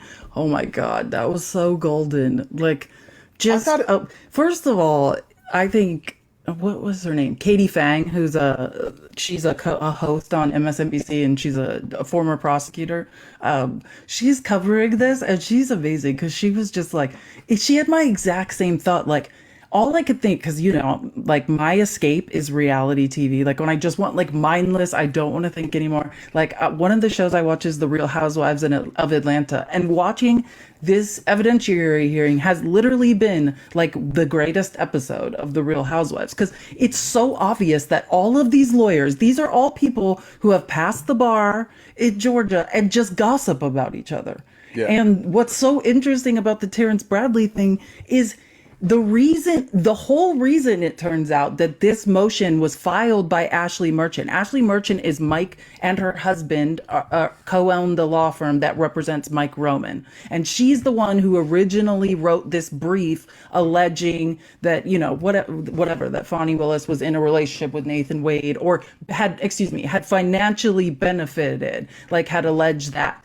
And then that morphed into just trying to say, like, they're lying about when it started, which actually doesn't really have anything to do about benefiting, but they also couldn't prove that. But if you watch the very beginning when this shit show started, it started with Terrence Bradley on that stand and like the weirdest, most awkward thing I've ever seen, which was like her being like, hey, if you can't remember what you texted me, like this woman, Ashley Merchant, Mike's Roman's lawyer, has Terrence Bradley on the stand. It's like, if you can't remember what you texted me, like you can look at my cell phone because I have your text messages to me. And at that point, that was at the very beginning of the hearing, and he got taken off the stand because he was claiming attorney-client privilege because Terrence Bradley is Nathan Wade's divorce lawyer. All these people are connected and are friends and are hanging out together, like drinking, going to barbecues and speculating, talking shit about each other and saying things. And Terrence Bradley had just been like texting with Ashley Merchant and had been like,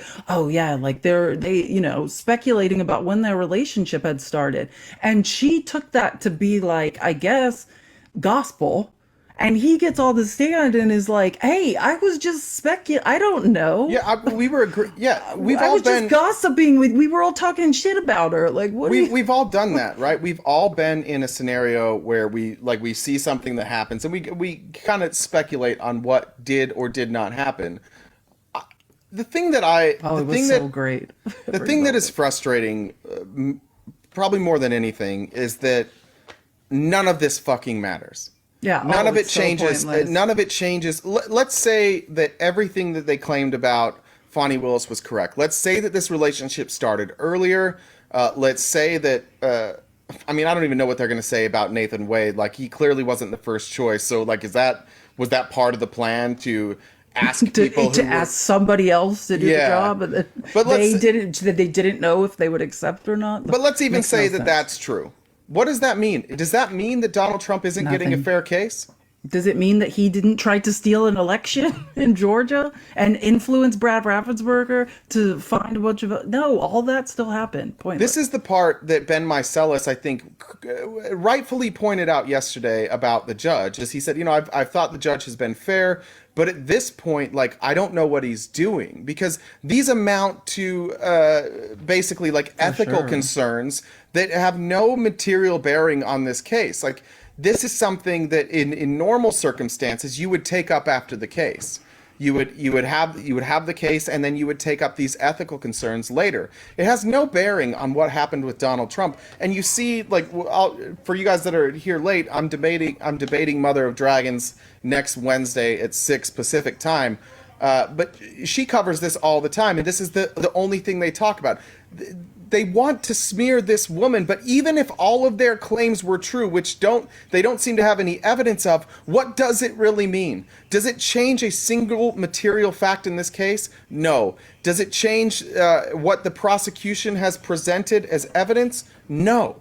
It changes literally nothing. It does not matter what she did in her personal life. This affects Donald Trump in no way. The only reason that this is even being brought up is, one, because Donald Trump gets preferential treatment for everything that he does, and two, they're trying to delay it until after the election. That's the whole point here. So for the Republicans that are celebrating it and rooting for this, just understand all you're rooting for is for the truth to be pushed out till later so that Donald Trump can use his power of the presidency to try and get out of this. That's it. That's what you're rooting for.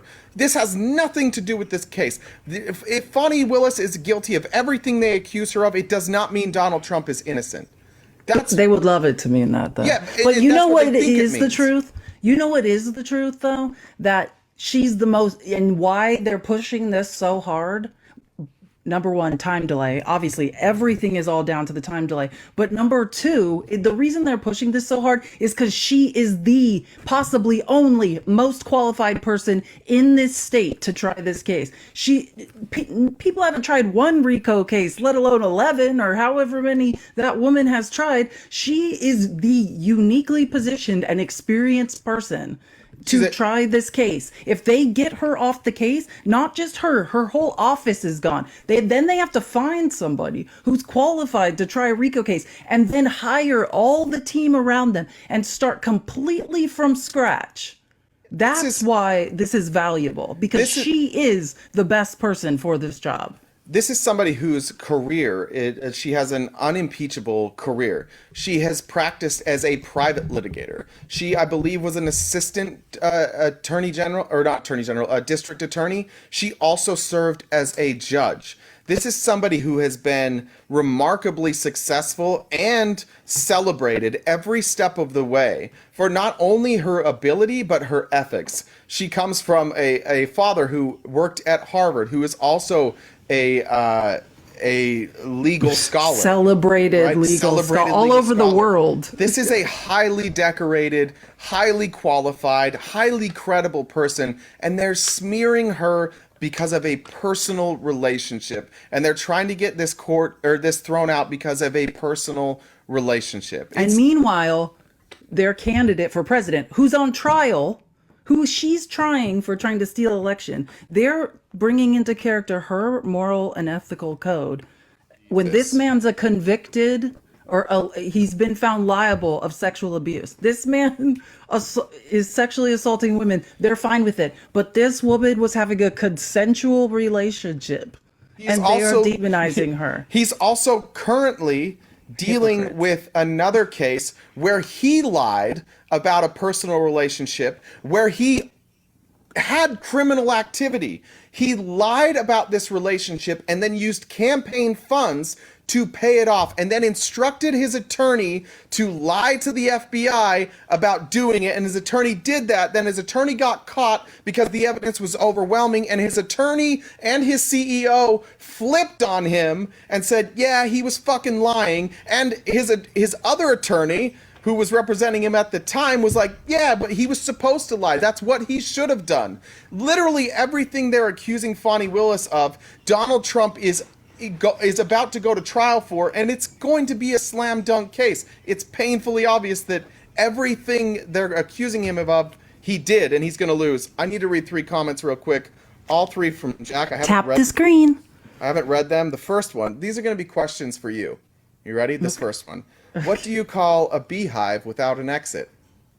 Oh, God. I have no idea. Unbelievable. How do flat earthers travel? That's really funny. Yep, that one hits late. I know. I did it. I was like, what? How do flat earthers travel? How? On a plane. Oh my gosh. These are good. What's green and has wheels? What? Grass. I lied about the wheels. That's funny. Okay, that is my type of humor for sure. My favorite joke is, why did the monkey fall out of the tree? Because he was dead. Oh, God damn it. That's dark. Sorry. All right. This is F. Mary Banish. Oh. Great.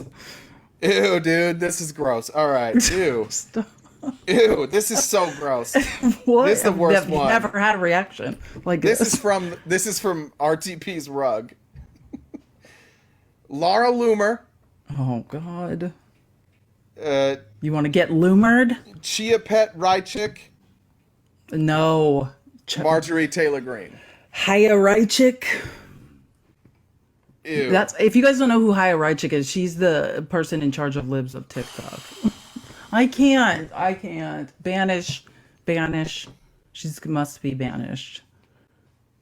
What? I think Rychek's the one that needs to be banished. I think she's causing the most harm. I said that. She definitely needs to be banished. Like, if nothing else. What are the other 2? I can't even. Laura Loomer and who?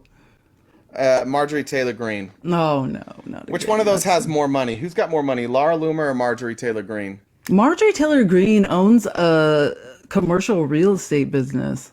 Like she builds, right? They're builders, I think. I think And it's so electrical sad that I or knew that, something. but I have to know my enemies. They're both so. I don't think I would be. Laura capable. Loomer is crazy and funny though. She's more like a Bobert. Like Marjorie Taylor Greene. Well, what do you do? Who do you want to be stuck with forever? Like, I don't is know the if you. question. I don't know if you knew this, but I found this out yesterday. Laura Loomer's rise to prominence, which of course you know this because you always know this shit, but I didn't. Laura Loomer was a paid informant. She was placed in the Hillary Clinton campaign by Jack Posobiec. And was paid, actually infiltrated the campaign and was one of the people that was getting the videos that were, it turned out to just be bullshit videos, but she was put in the Hillary Clinton campaign to try and get dirt. That's how she got her start. Yeah, I didn't know like, that. That's why she does that. Like you've been lumered. Like that's what she always wants to do is catch people like in these weird gotcha moments. Like she was like like an investigator that like hops out from behind a plant. It's like, gotcha. Like she's just insane. But sometimes she does funny things like when she has that ongoing feud online with Marjorie Taylor Greene and like. I don't think I've ever seen somebody get under Marjorie Taylor Greene's skin like Laura Loomer does. I'm just gonna, but like, here's the thing: if you're like, okay, I guess I'll be stuck with Laura Loomer for the rest of my life, then you have to have one night with Marjorie Taylor Greene. It's like you could have a loveless marriage with Marjorie and just not ever consummate it. I'm gonna be honest. Neither one. I'm not gonna perform in either one of those scenarios. So either way, they're Just having a lay bad there night. and weep softly. Yeah, I think maybe. With your eyes, I think maybe I marry Marge. She's not going to be around much, and Yeah, I'm going to I think inherit so some too, 'cause money. I can't. And Laura Loomer, she's probably, she seems like the type of person who's down to try anything. So I guess like we could try and make that work. I don't know. That's I the worst feel the one so same way, far. too. That was is the worst brutal. one. Who was that? That was the Rug. Goddamn Rug. That was a tough one. I hate it. I hated every It second makes of that me one. feel gross. All right. Your reaction to it was so funny. Guys, tap the screen. Let's tap the screen. Let's get to 240K. Let's try to get to 300K by the end of the live. I know we've been talking like nonstop this entire time. Did we finish everything about Fonnie Willis? Let's see. So yeah, I think we covered the point that it's an absolute waste of time. Actually, I know what I wanted to play yesterday, which, okay, Nicole Wallace is a never-Trumper, neocon, warmonger, but, like, isn't there just something about Nicole Wallace? Like, don't you love her? You know what I mean? There's something about Nicole Wallace that you just want to hang out with her. What Trump has done is he has made like the smallest like acts of civility seem massive, right? So whenever that's why I know people hammer me for Mitt Romney, and like I do have an affinity for Mitt Romney. Love Nicole Wallace. But like just the fact that he'll sometimes do the right thing is like, oh my God, look at that. Somebody did something good over there. Like one of them stood up and did something good. Trump, yeah. So yeah, I agree with you on Nicole Wallace, but it may just be like how jaded you and I are, and how much because we've they're dealt with Zionists, morons. yeah. Well, yeah, exactly. But no, Nicole Wallace, like her knowledge of like the White House politics in general, the way like also the reason like I admire her because she gets every interview. You know what I mean? Like she has people don't want to leave her. They like she has the best panels because you could just tell that people genuinely love to be there. I know that's a weird observation, but I'm making it. Anyways, she's back. Nicole Wallace had a child through IVF or through surrogacy, also I think. And I'm pretty sure. So she's been gone like a long time. And so she's finally back like this week, which her and Andrew Weissman are like thick as thieves. He's like former federal prosecutor for like 20 plus years. Trump hates him, Andrew Weissman. So he was talking about Judge McAfee, the judge in Georgia in the Fonnie Willis. And he was echoing kind of what you were saying about Ben Meidas. Like, listen to this. Just that like he doesn't have bad intentions, but he's just a new judge, and at this point, like he doesn't know what he's doing. Like with this evidence, Before he goes, before that, I would say that like watching this judge from previous hearings to the first 2 days of this hearing to now, like, this is clearly weighing on him. Just his tone, his patience, like he's clearly, like, it's clearly bothering him at this point. And I think, like, I do think he is really conflicted on what to do. It does show that you can he's tell. inexperienced a little bit. I think he's doing the best he can, but I think the pressure and the inexperience is really, really weighing on him. Let's listen to Andrew Weissman and say very intelligent things. Blame the defense. The defense is supposed to raise these kinds of issues. And just to be fair, the hearing then became a bit of a hot mess. That's the polite term. All these technical legal terms. Yes, I really exactly. appreciate you Yeah, guys I'm today. and so it really has become about whether there is a cover-up. And to be fair to the defense, Covering up, the conspiracy goes like this, that she planned to have an affair with the second person she planned to hire to help with the case, and then he would buy her half of a meal. well, she and he have said no. When Wade was hired, there was no relationship going on. That's a contested issue. Second, they have said they roughly split the costs. That's a contested issue because there aren't a lot of hard records for that. Hence, all this information about cash and how that worked. To be fair to the defense today with respect to Mr. Bradley, there were communications between Mr. Bradley and the defense where he apparently sent texts, God knows why he was doing it, but to the defense counsel saying, I know that they were having an affair before Wade was hired. Well, that's directly contrary to what Ms. Willis and Mr. Wade testified to.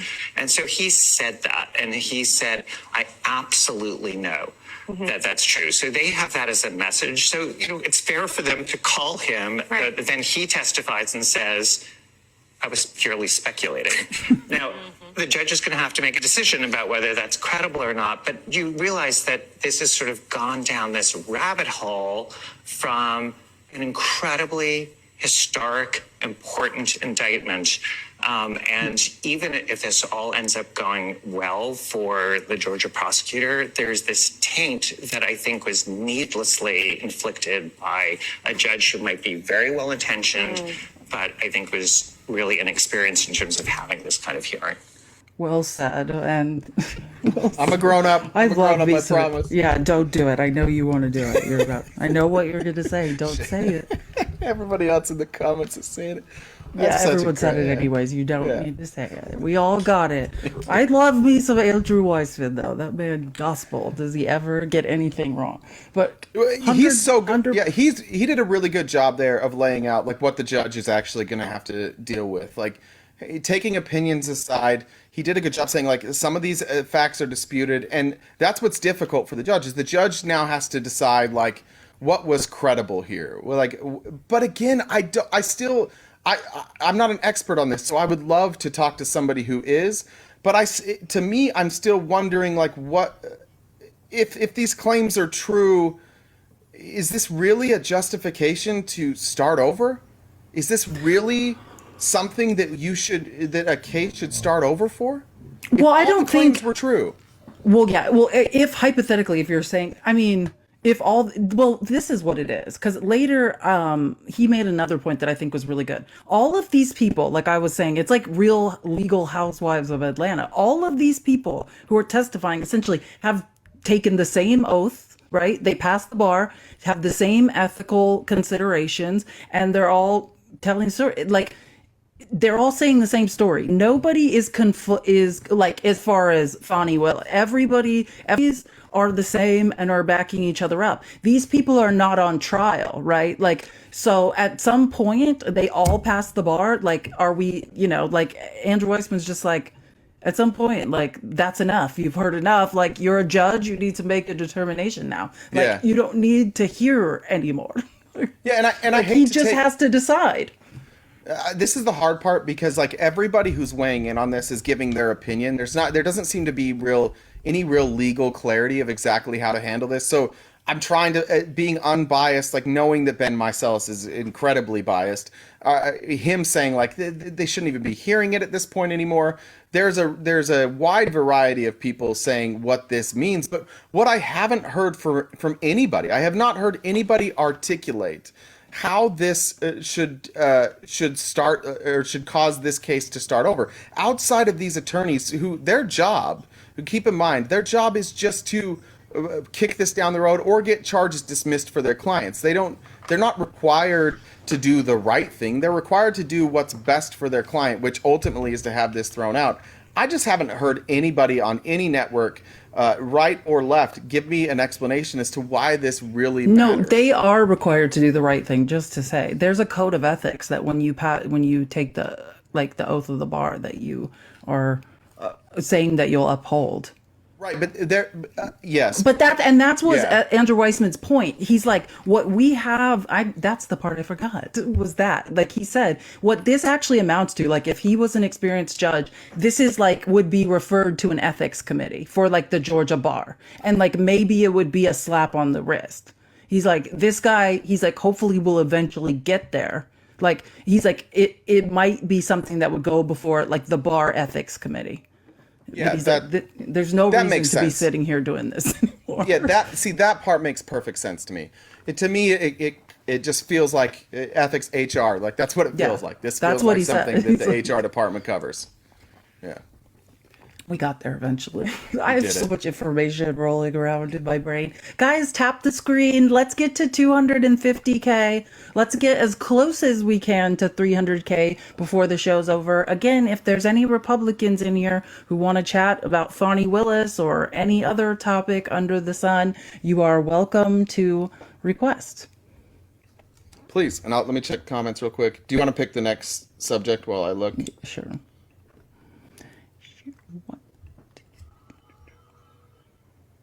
All right, we're good on comments. Good on comments. Let's see. I feel like there's something we need to talk about. We don't need to get into democracy docket. Like, so the Democratic, we were asking, like, the reason I was looking or thought about this was we were talking about, like, we didn't know if the New York maps had been redrawn yet. Well, they haven't. So the Democrats submitted maps now, and they're going to vote on them. So this is nearing an end, but yeah, the maps had been changed, but the suggested maps, like you can't alter them more than 2%. Like by all accounts, like they're very slight, like changes anyways to the maps, but will slightly they mirror, like it will give a slight advantage in like 3 districts to Democrats. Like anyways. What number was that again? Oh, it's 2 different ones. You can look at 28 or you can 29. look at 29, yeah. But 29 is basically about the independent commission drew maps and the Democrats rejected them and then made slight changes to the maps, which I believe in the democracy doc, actually it might be the WAPO article about it. That they were having independent people evaluate the maps to determine if they had gerrymandered the maps. And I think 2 out of 3 people were like, no, this is like they barely changed anything. So it looks like it's on the up and up, basically. It doesn't look remarkably different. Well, yeah, they're not even allowed, like in the state of New York, I guess it's like part of the state law. They can barely change them anyways, like which is smart. Like they can't grossly change their maps. So, but yeah, I have a lot of things. Well, Trump has been again. He's done this since 2016. He keeps thinking he's going to win. He keeps like hinting that he's going to win New York. He is so desperate for his hometown to like him, and they goddamn hate him. They hate him so much. It was interesting to hear like the Republicans just shit on Nikki Haley. Like, she can't even win in her home state. Okay, well, if we're gonna start doing that, you can't walk down the street. Yeah, he's not even allowed in his home state. He can't do business there 24 anymore. hours a day, there are people picketing outside of his home, and he can't get into the building. Yeah, it is hilarious. It's always any claim the Republicans make, like they just turn it back around on Trump. And If you're not willing to acknowledge that, don't bother us. Let's see here. Sorry, guys. Felice did so much. It's hard to pick which one. Oh, well, I want to talk about ice cream. I just wanted to go over ice love cream ice gate. cream. So, because we never talked about that. But, like, do you know about that? What's his name? Biden did an appearance on someone's show. Is his name Seth? Wait, Seth Meyers? Yes, Seth Meyers. Yeah. Thank you. For some reason, I was going to say McFarland. I was like, that is not right. It's Family Guy. Yeah, he did an appearance on his show, and then after that, they went and got like ice cream. Did anyone see that? God, what the? And so, literally, Fox came up with a whole set based around this for like the Michigan primary, for everything, to mock the fact that Biden had ice cream. Like, it's almost like delusional. And Jesse Waters is like, no, it's the same way I feel about men eating soup. Like, nobody should ever eat ice cream men shouldn't eat ice cream in public. Like, it's absolutely wild. I didn't realize this was what we were talking about. Clay Travis last night tweeted, Yeah, Joe that's what they're Biden doing. eating ice cream while answering reporter questions about serious issues isn't charming. It's super weird. Do you know grown men who get ice cream by themselves? I don't. It's very strange. First of all, he's not alone. Second of all, what? Grown men can't get ice cream? No, so the best part though, so everyone that said this, like, so Twitter, all last night, political Twitter is just trading pictures. It's like Jesse Waters is like, no one should be eating ice cream. Jesse Waters, they found a picture of him eating an ice cream cone in public, like plastered it all over Twitter. Let's like play Jesse's. everyone that was making fun of Joe Biden, yeah, play it. It's funny. Of Joe Biden eating ice cream was then caught eating ice cream. The ice cream, you know my rule about men eating soup in public. I don't think it's manly to go like that with a soup and you're blowing on it. It's just not a good look.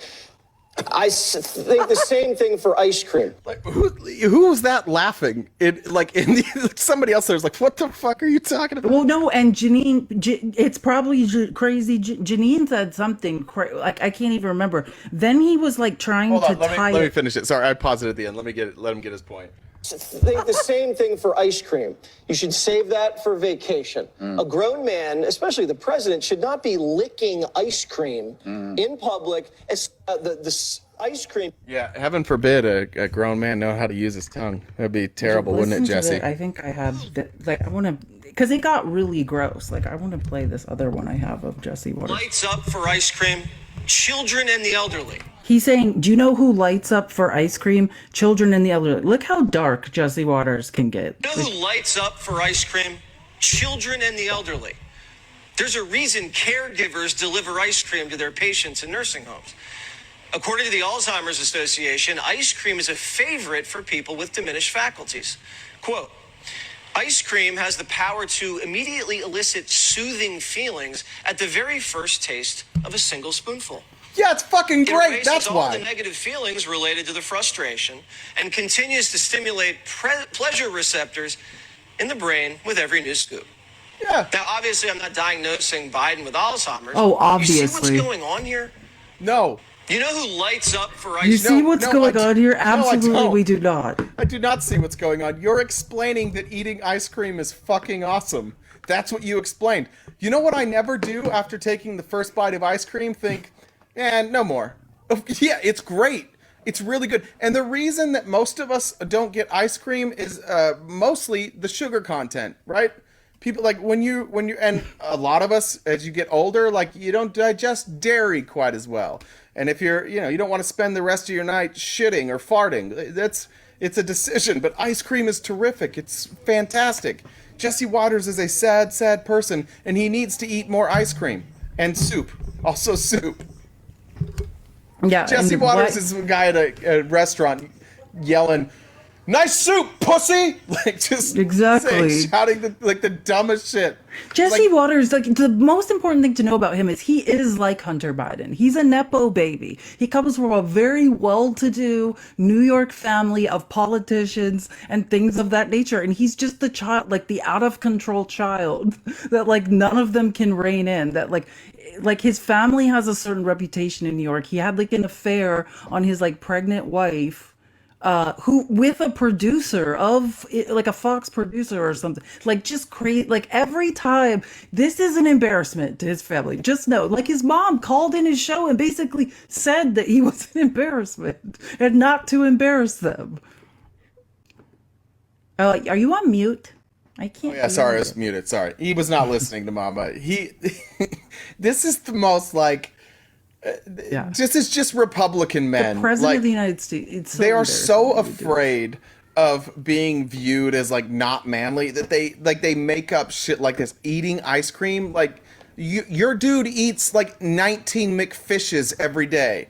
Like it's not so even vile. fish. McFishes. Yeah, like I secretly have eaten those. I don't want to hear. It's like the grossest thing. I don't want to hear shit from people like who the guy just orders McDonald's every single day and paints his face orange. Like this shows how desperate Republicans are. This is the number one news organization in the country, the most watched news organization in the country, and they are criticizing the president for eating ice cream. That tells you how little they have to criticize from Joe Biden. They can't talk about the border anymore because Joe Biden's trying to do something about the border. They can't talk about Israel and Palestine because they love what Joe Biden's doing in Israel and Palestine. They've run out of like pro-Putin Russian propaganda apparently, and they can't criticize him for not loving Putin anymore. So now he's eating ice cream. That's brilliant. And the reason, and just know that like.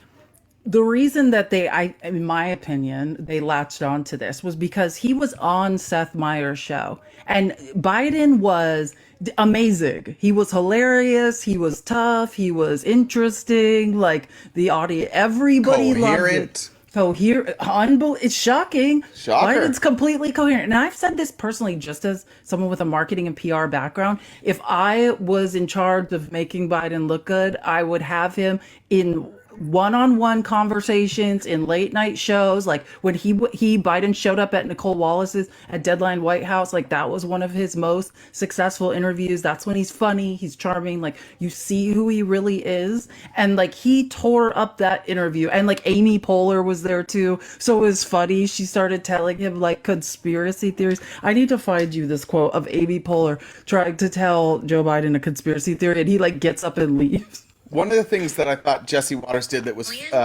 so painfully obvious that the Republicans aren't going to acknowledge is he then ran this clip of like former presidents and how they did on late night shows.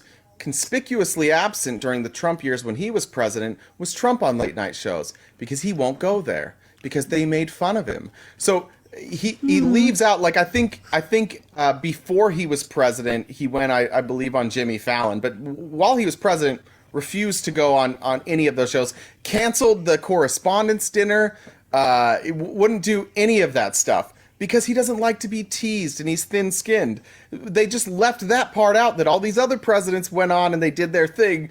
But Donald Trump, he's not going on Seth Meyers, he's not going on Jimmy Kimmel, he's not going on any of these. He's going on Steve Bannon? I don't know. Like Steven Crowder, who's the right-wing equivalent?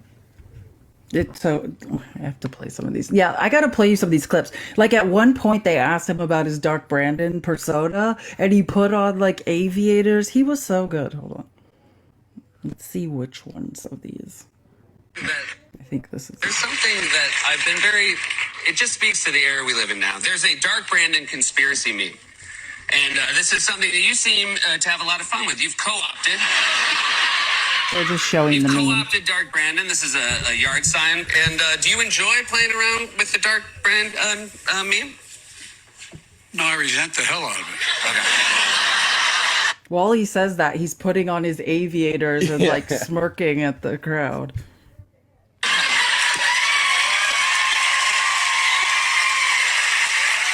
Jesse Waters also had lost his mind. Who puts on sunglasses? Why do people laugh when he's putting on sunglasses? It's not, or why are people clapping and laughing? He's not funny. That's what I'm saying. The ice cream thing is born out of like the rage at how successful this went. Yeah, for Dark Brandon. the reason people are celebrating and cheering is because the Biden campaign has done a great job of using Dark Brandon correctly. And when they use it are times when Trump obviously or Republicans like obviously fuck up and they accidentally endorse him, right? That's when he's used it. The Biden campaign has done this masterfully. They haven't overused Dark Brandon. So every time they've actually used it, it's been a hit. That's why people like it so much. It's not like the Trump stuff where you say the same goddamn thing every time at every rally for 7, 8, 10 years and everybody loses their mind. It's different. They're smart how they use it. Oh, absolutely.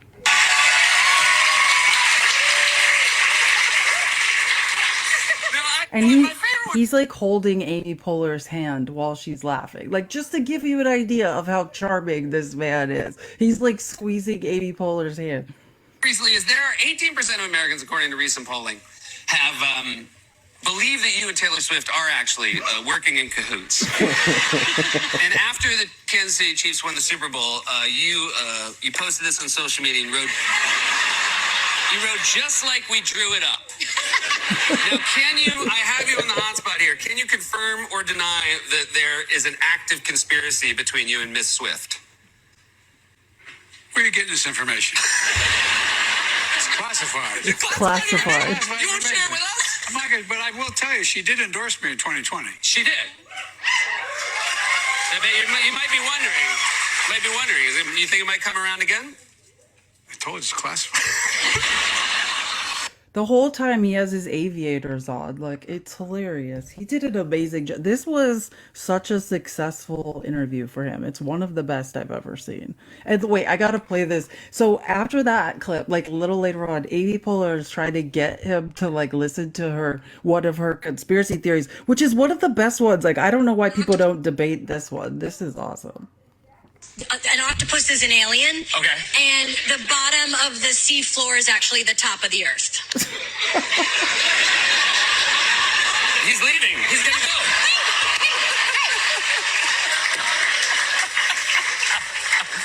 I told you to stop telling people that. That's an interesting idea, isn't it? Amy Poehler's laugh is the greatest thing on earth. I love Amy Poehler. She made him. You could tell he had a great time too. Like he's just a good guy. I do want to. We've got a couple. I'm going to answer this one solo because I feel like they're real people and real options. So I'm going to answer this. F. Mary Banish, and one of these people is currently in the box. Also, Gorilla. HVAC and David. Again, this is just it's just going to be me doing this. This is from Thomas.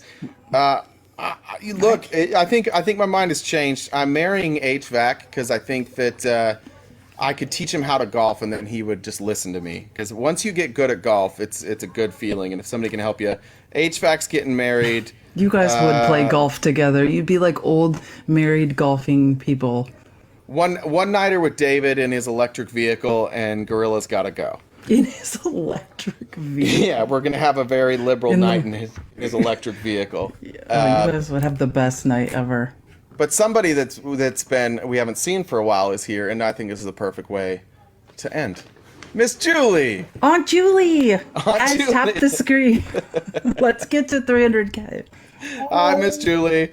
Hi, Jay. Hi, Felice. Hi, how are you? Wonderful. Good. I'm kind of in the middle of something. Uh-oh. And sorry. Oh gosh. Are you fishing? Hold on a minute. Hold on. Oh, that Jesse Waters can just shove his ice cream rhetoric up his behind. Tolerant. I was feeling sad, so I ate 4 ice cream sandwiches, and it's just not. It gave me happy associations with childhood, but it just didn't agree with my tummy. I don't know quite what to do. Oh, I feel miserable. No, I had some. Hold on. Sorry. No, darn it, Oh, I don't hardly know what to do. I need you to get word to that Michael Knowles fellow, that conjugal act. Yeah. Fellow, that just offended the hell out of me. Okay. He could have done better. I mean, I'm sure he at least went through the 8th grade. He could have called it aggressive cuddling or the act of darkness. Or if he was feeling racy, he could have called it the pants off dance off. That would have been better. That would have been better. You than know, I guess conjugal. if he wanted to, if he wanted to keep it religious, he just could have referred to it as going heels to Jesus. Everybody would have known what he meant. Am I right? Yeah. They would have known. So I don't know what I'm going to do about these tummy troubles because I'm afraid I've been. Oh, damn it. Hold on. Oh.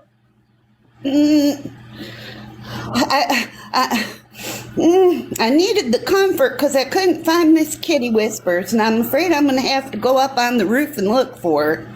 I don't know where else she could be. I checked in the hallways, and, well, I'm a little nervous, as you can imagine. I can get up to the 10th floor on the stairs, but to get onto the roof, I have to climb the ladder up the side of the building. And I don't know if my tiny little T-Rex arms are strong enough to keep my upper body close enough to the building. I'm not ready to go parasailing without a sail. I just don't feel that buoyant. And it's a windy day, but well, maybe you can use the results from that ice cream as a propellant to push you up the ladder. Just each time use it as a propellant. I don't think I could trust these.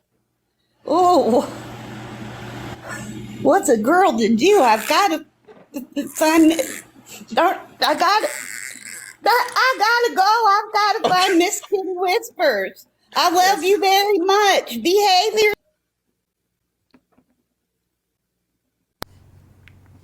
Are you gonna make it?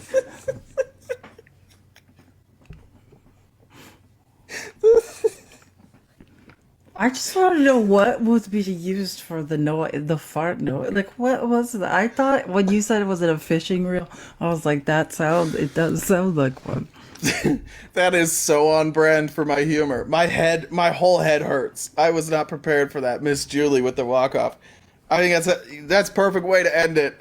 We'll be back tomorrow, 8:30 a.m. to noon Pacific Standard Time every day, Monday through Friday. Remember, the mod debate will happen next Wednesday at a week from today. 6 p.m. 6 p.m. Pacific Standard Time. For those, let me check, make sure I didn't miss any comments. Felice, do you want to get in your last words while I make sure? My last words. Yeah. Yeah, no, I'm gonna, let's see. What if anything? Oh yeah, tomorrow is border day. You know that Hannity is going to the border with Trump and Biden is going to the border also. And Hannity last night on his show was like, we're going to show up and show him, I don't know, how to really take a photo at the border. It's like, what the are these people? So we're going to pretend like there wasn't a border bill on the table that Donald Trump killed. And he's going to go to the border and present like the same solution and act like it couldn't already have been fixed. What's he going to say? Hey, guys, just hold on till January. He's going to gaslight us. Hold on till January. 300,000, we hit it. Well done, everybody. Thank you guys so much. But tomorrow's border day. Get excited for the circus. I know I'm excited. Which are they going to Texas? I'm not Arizona. They always go to Texas, don't they? I'm surprised they're letting Biden at the Texas. I'm surprised he's not in Arizona. Yeah. I know, for real. All right, Felice, excellent job today. It was wonderful to have you back. I'm always more appreciative of you after a day when you're not here. So it was. I gotta give you time to miss me. That's the key to this friendship. That's the key. Thank you, Felice. Thank you, Miss Julie. Listen, those didn't sound like trustworthy farts. Be careful as you're climbing that building. And we'll see all of you guys tomorrow morning, bright and early. Thank you so much for this. Bye, guys. Bye.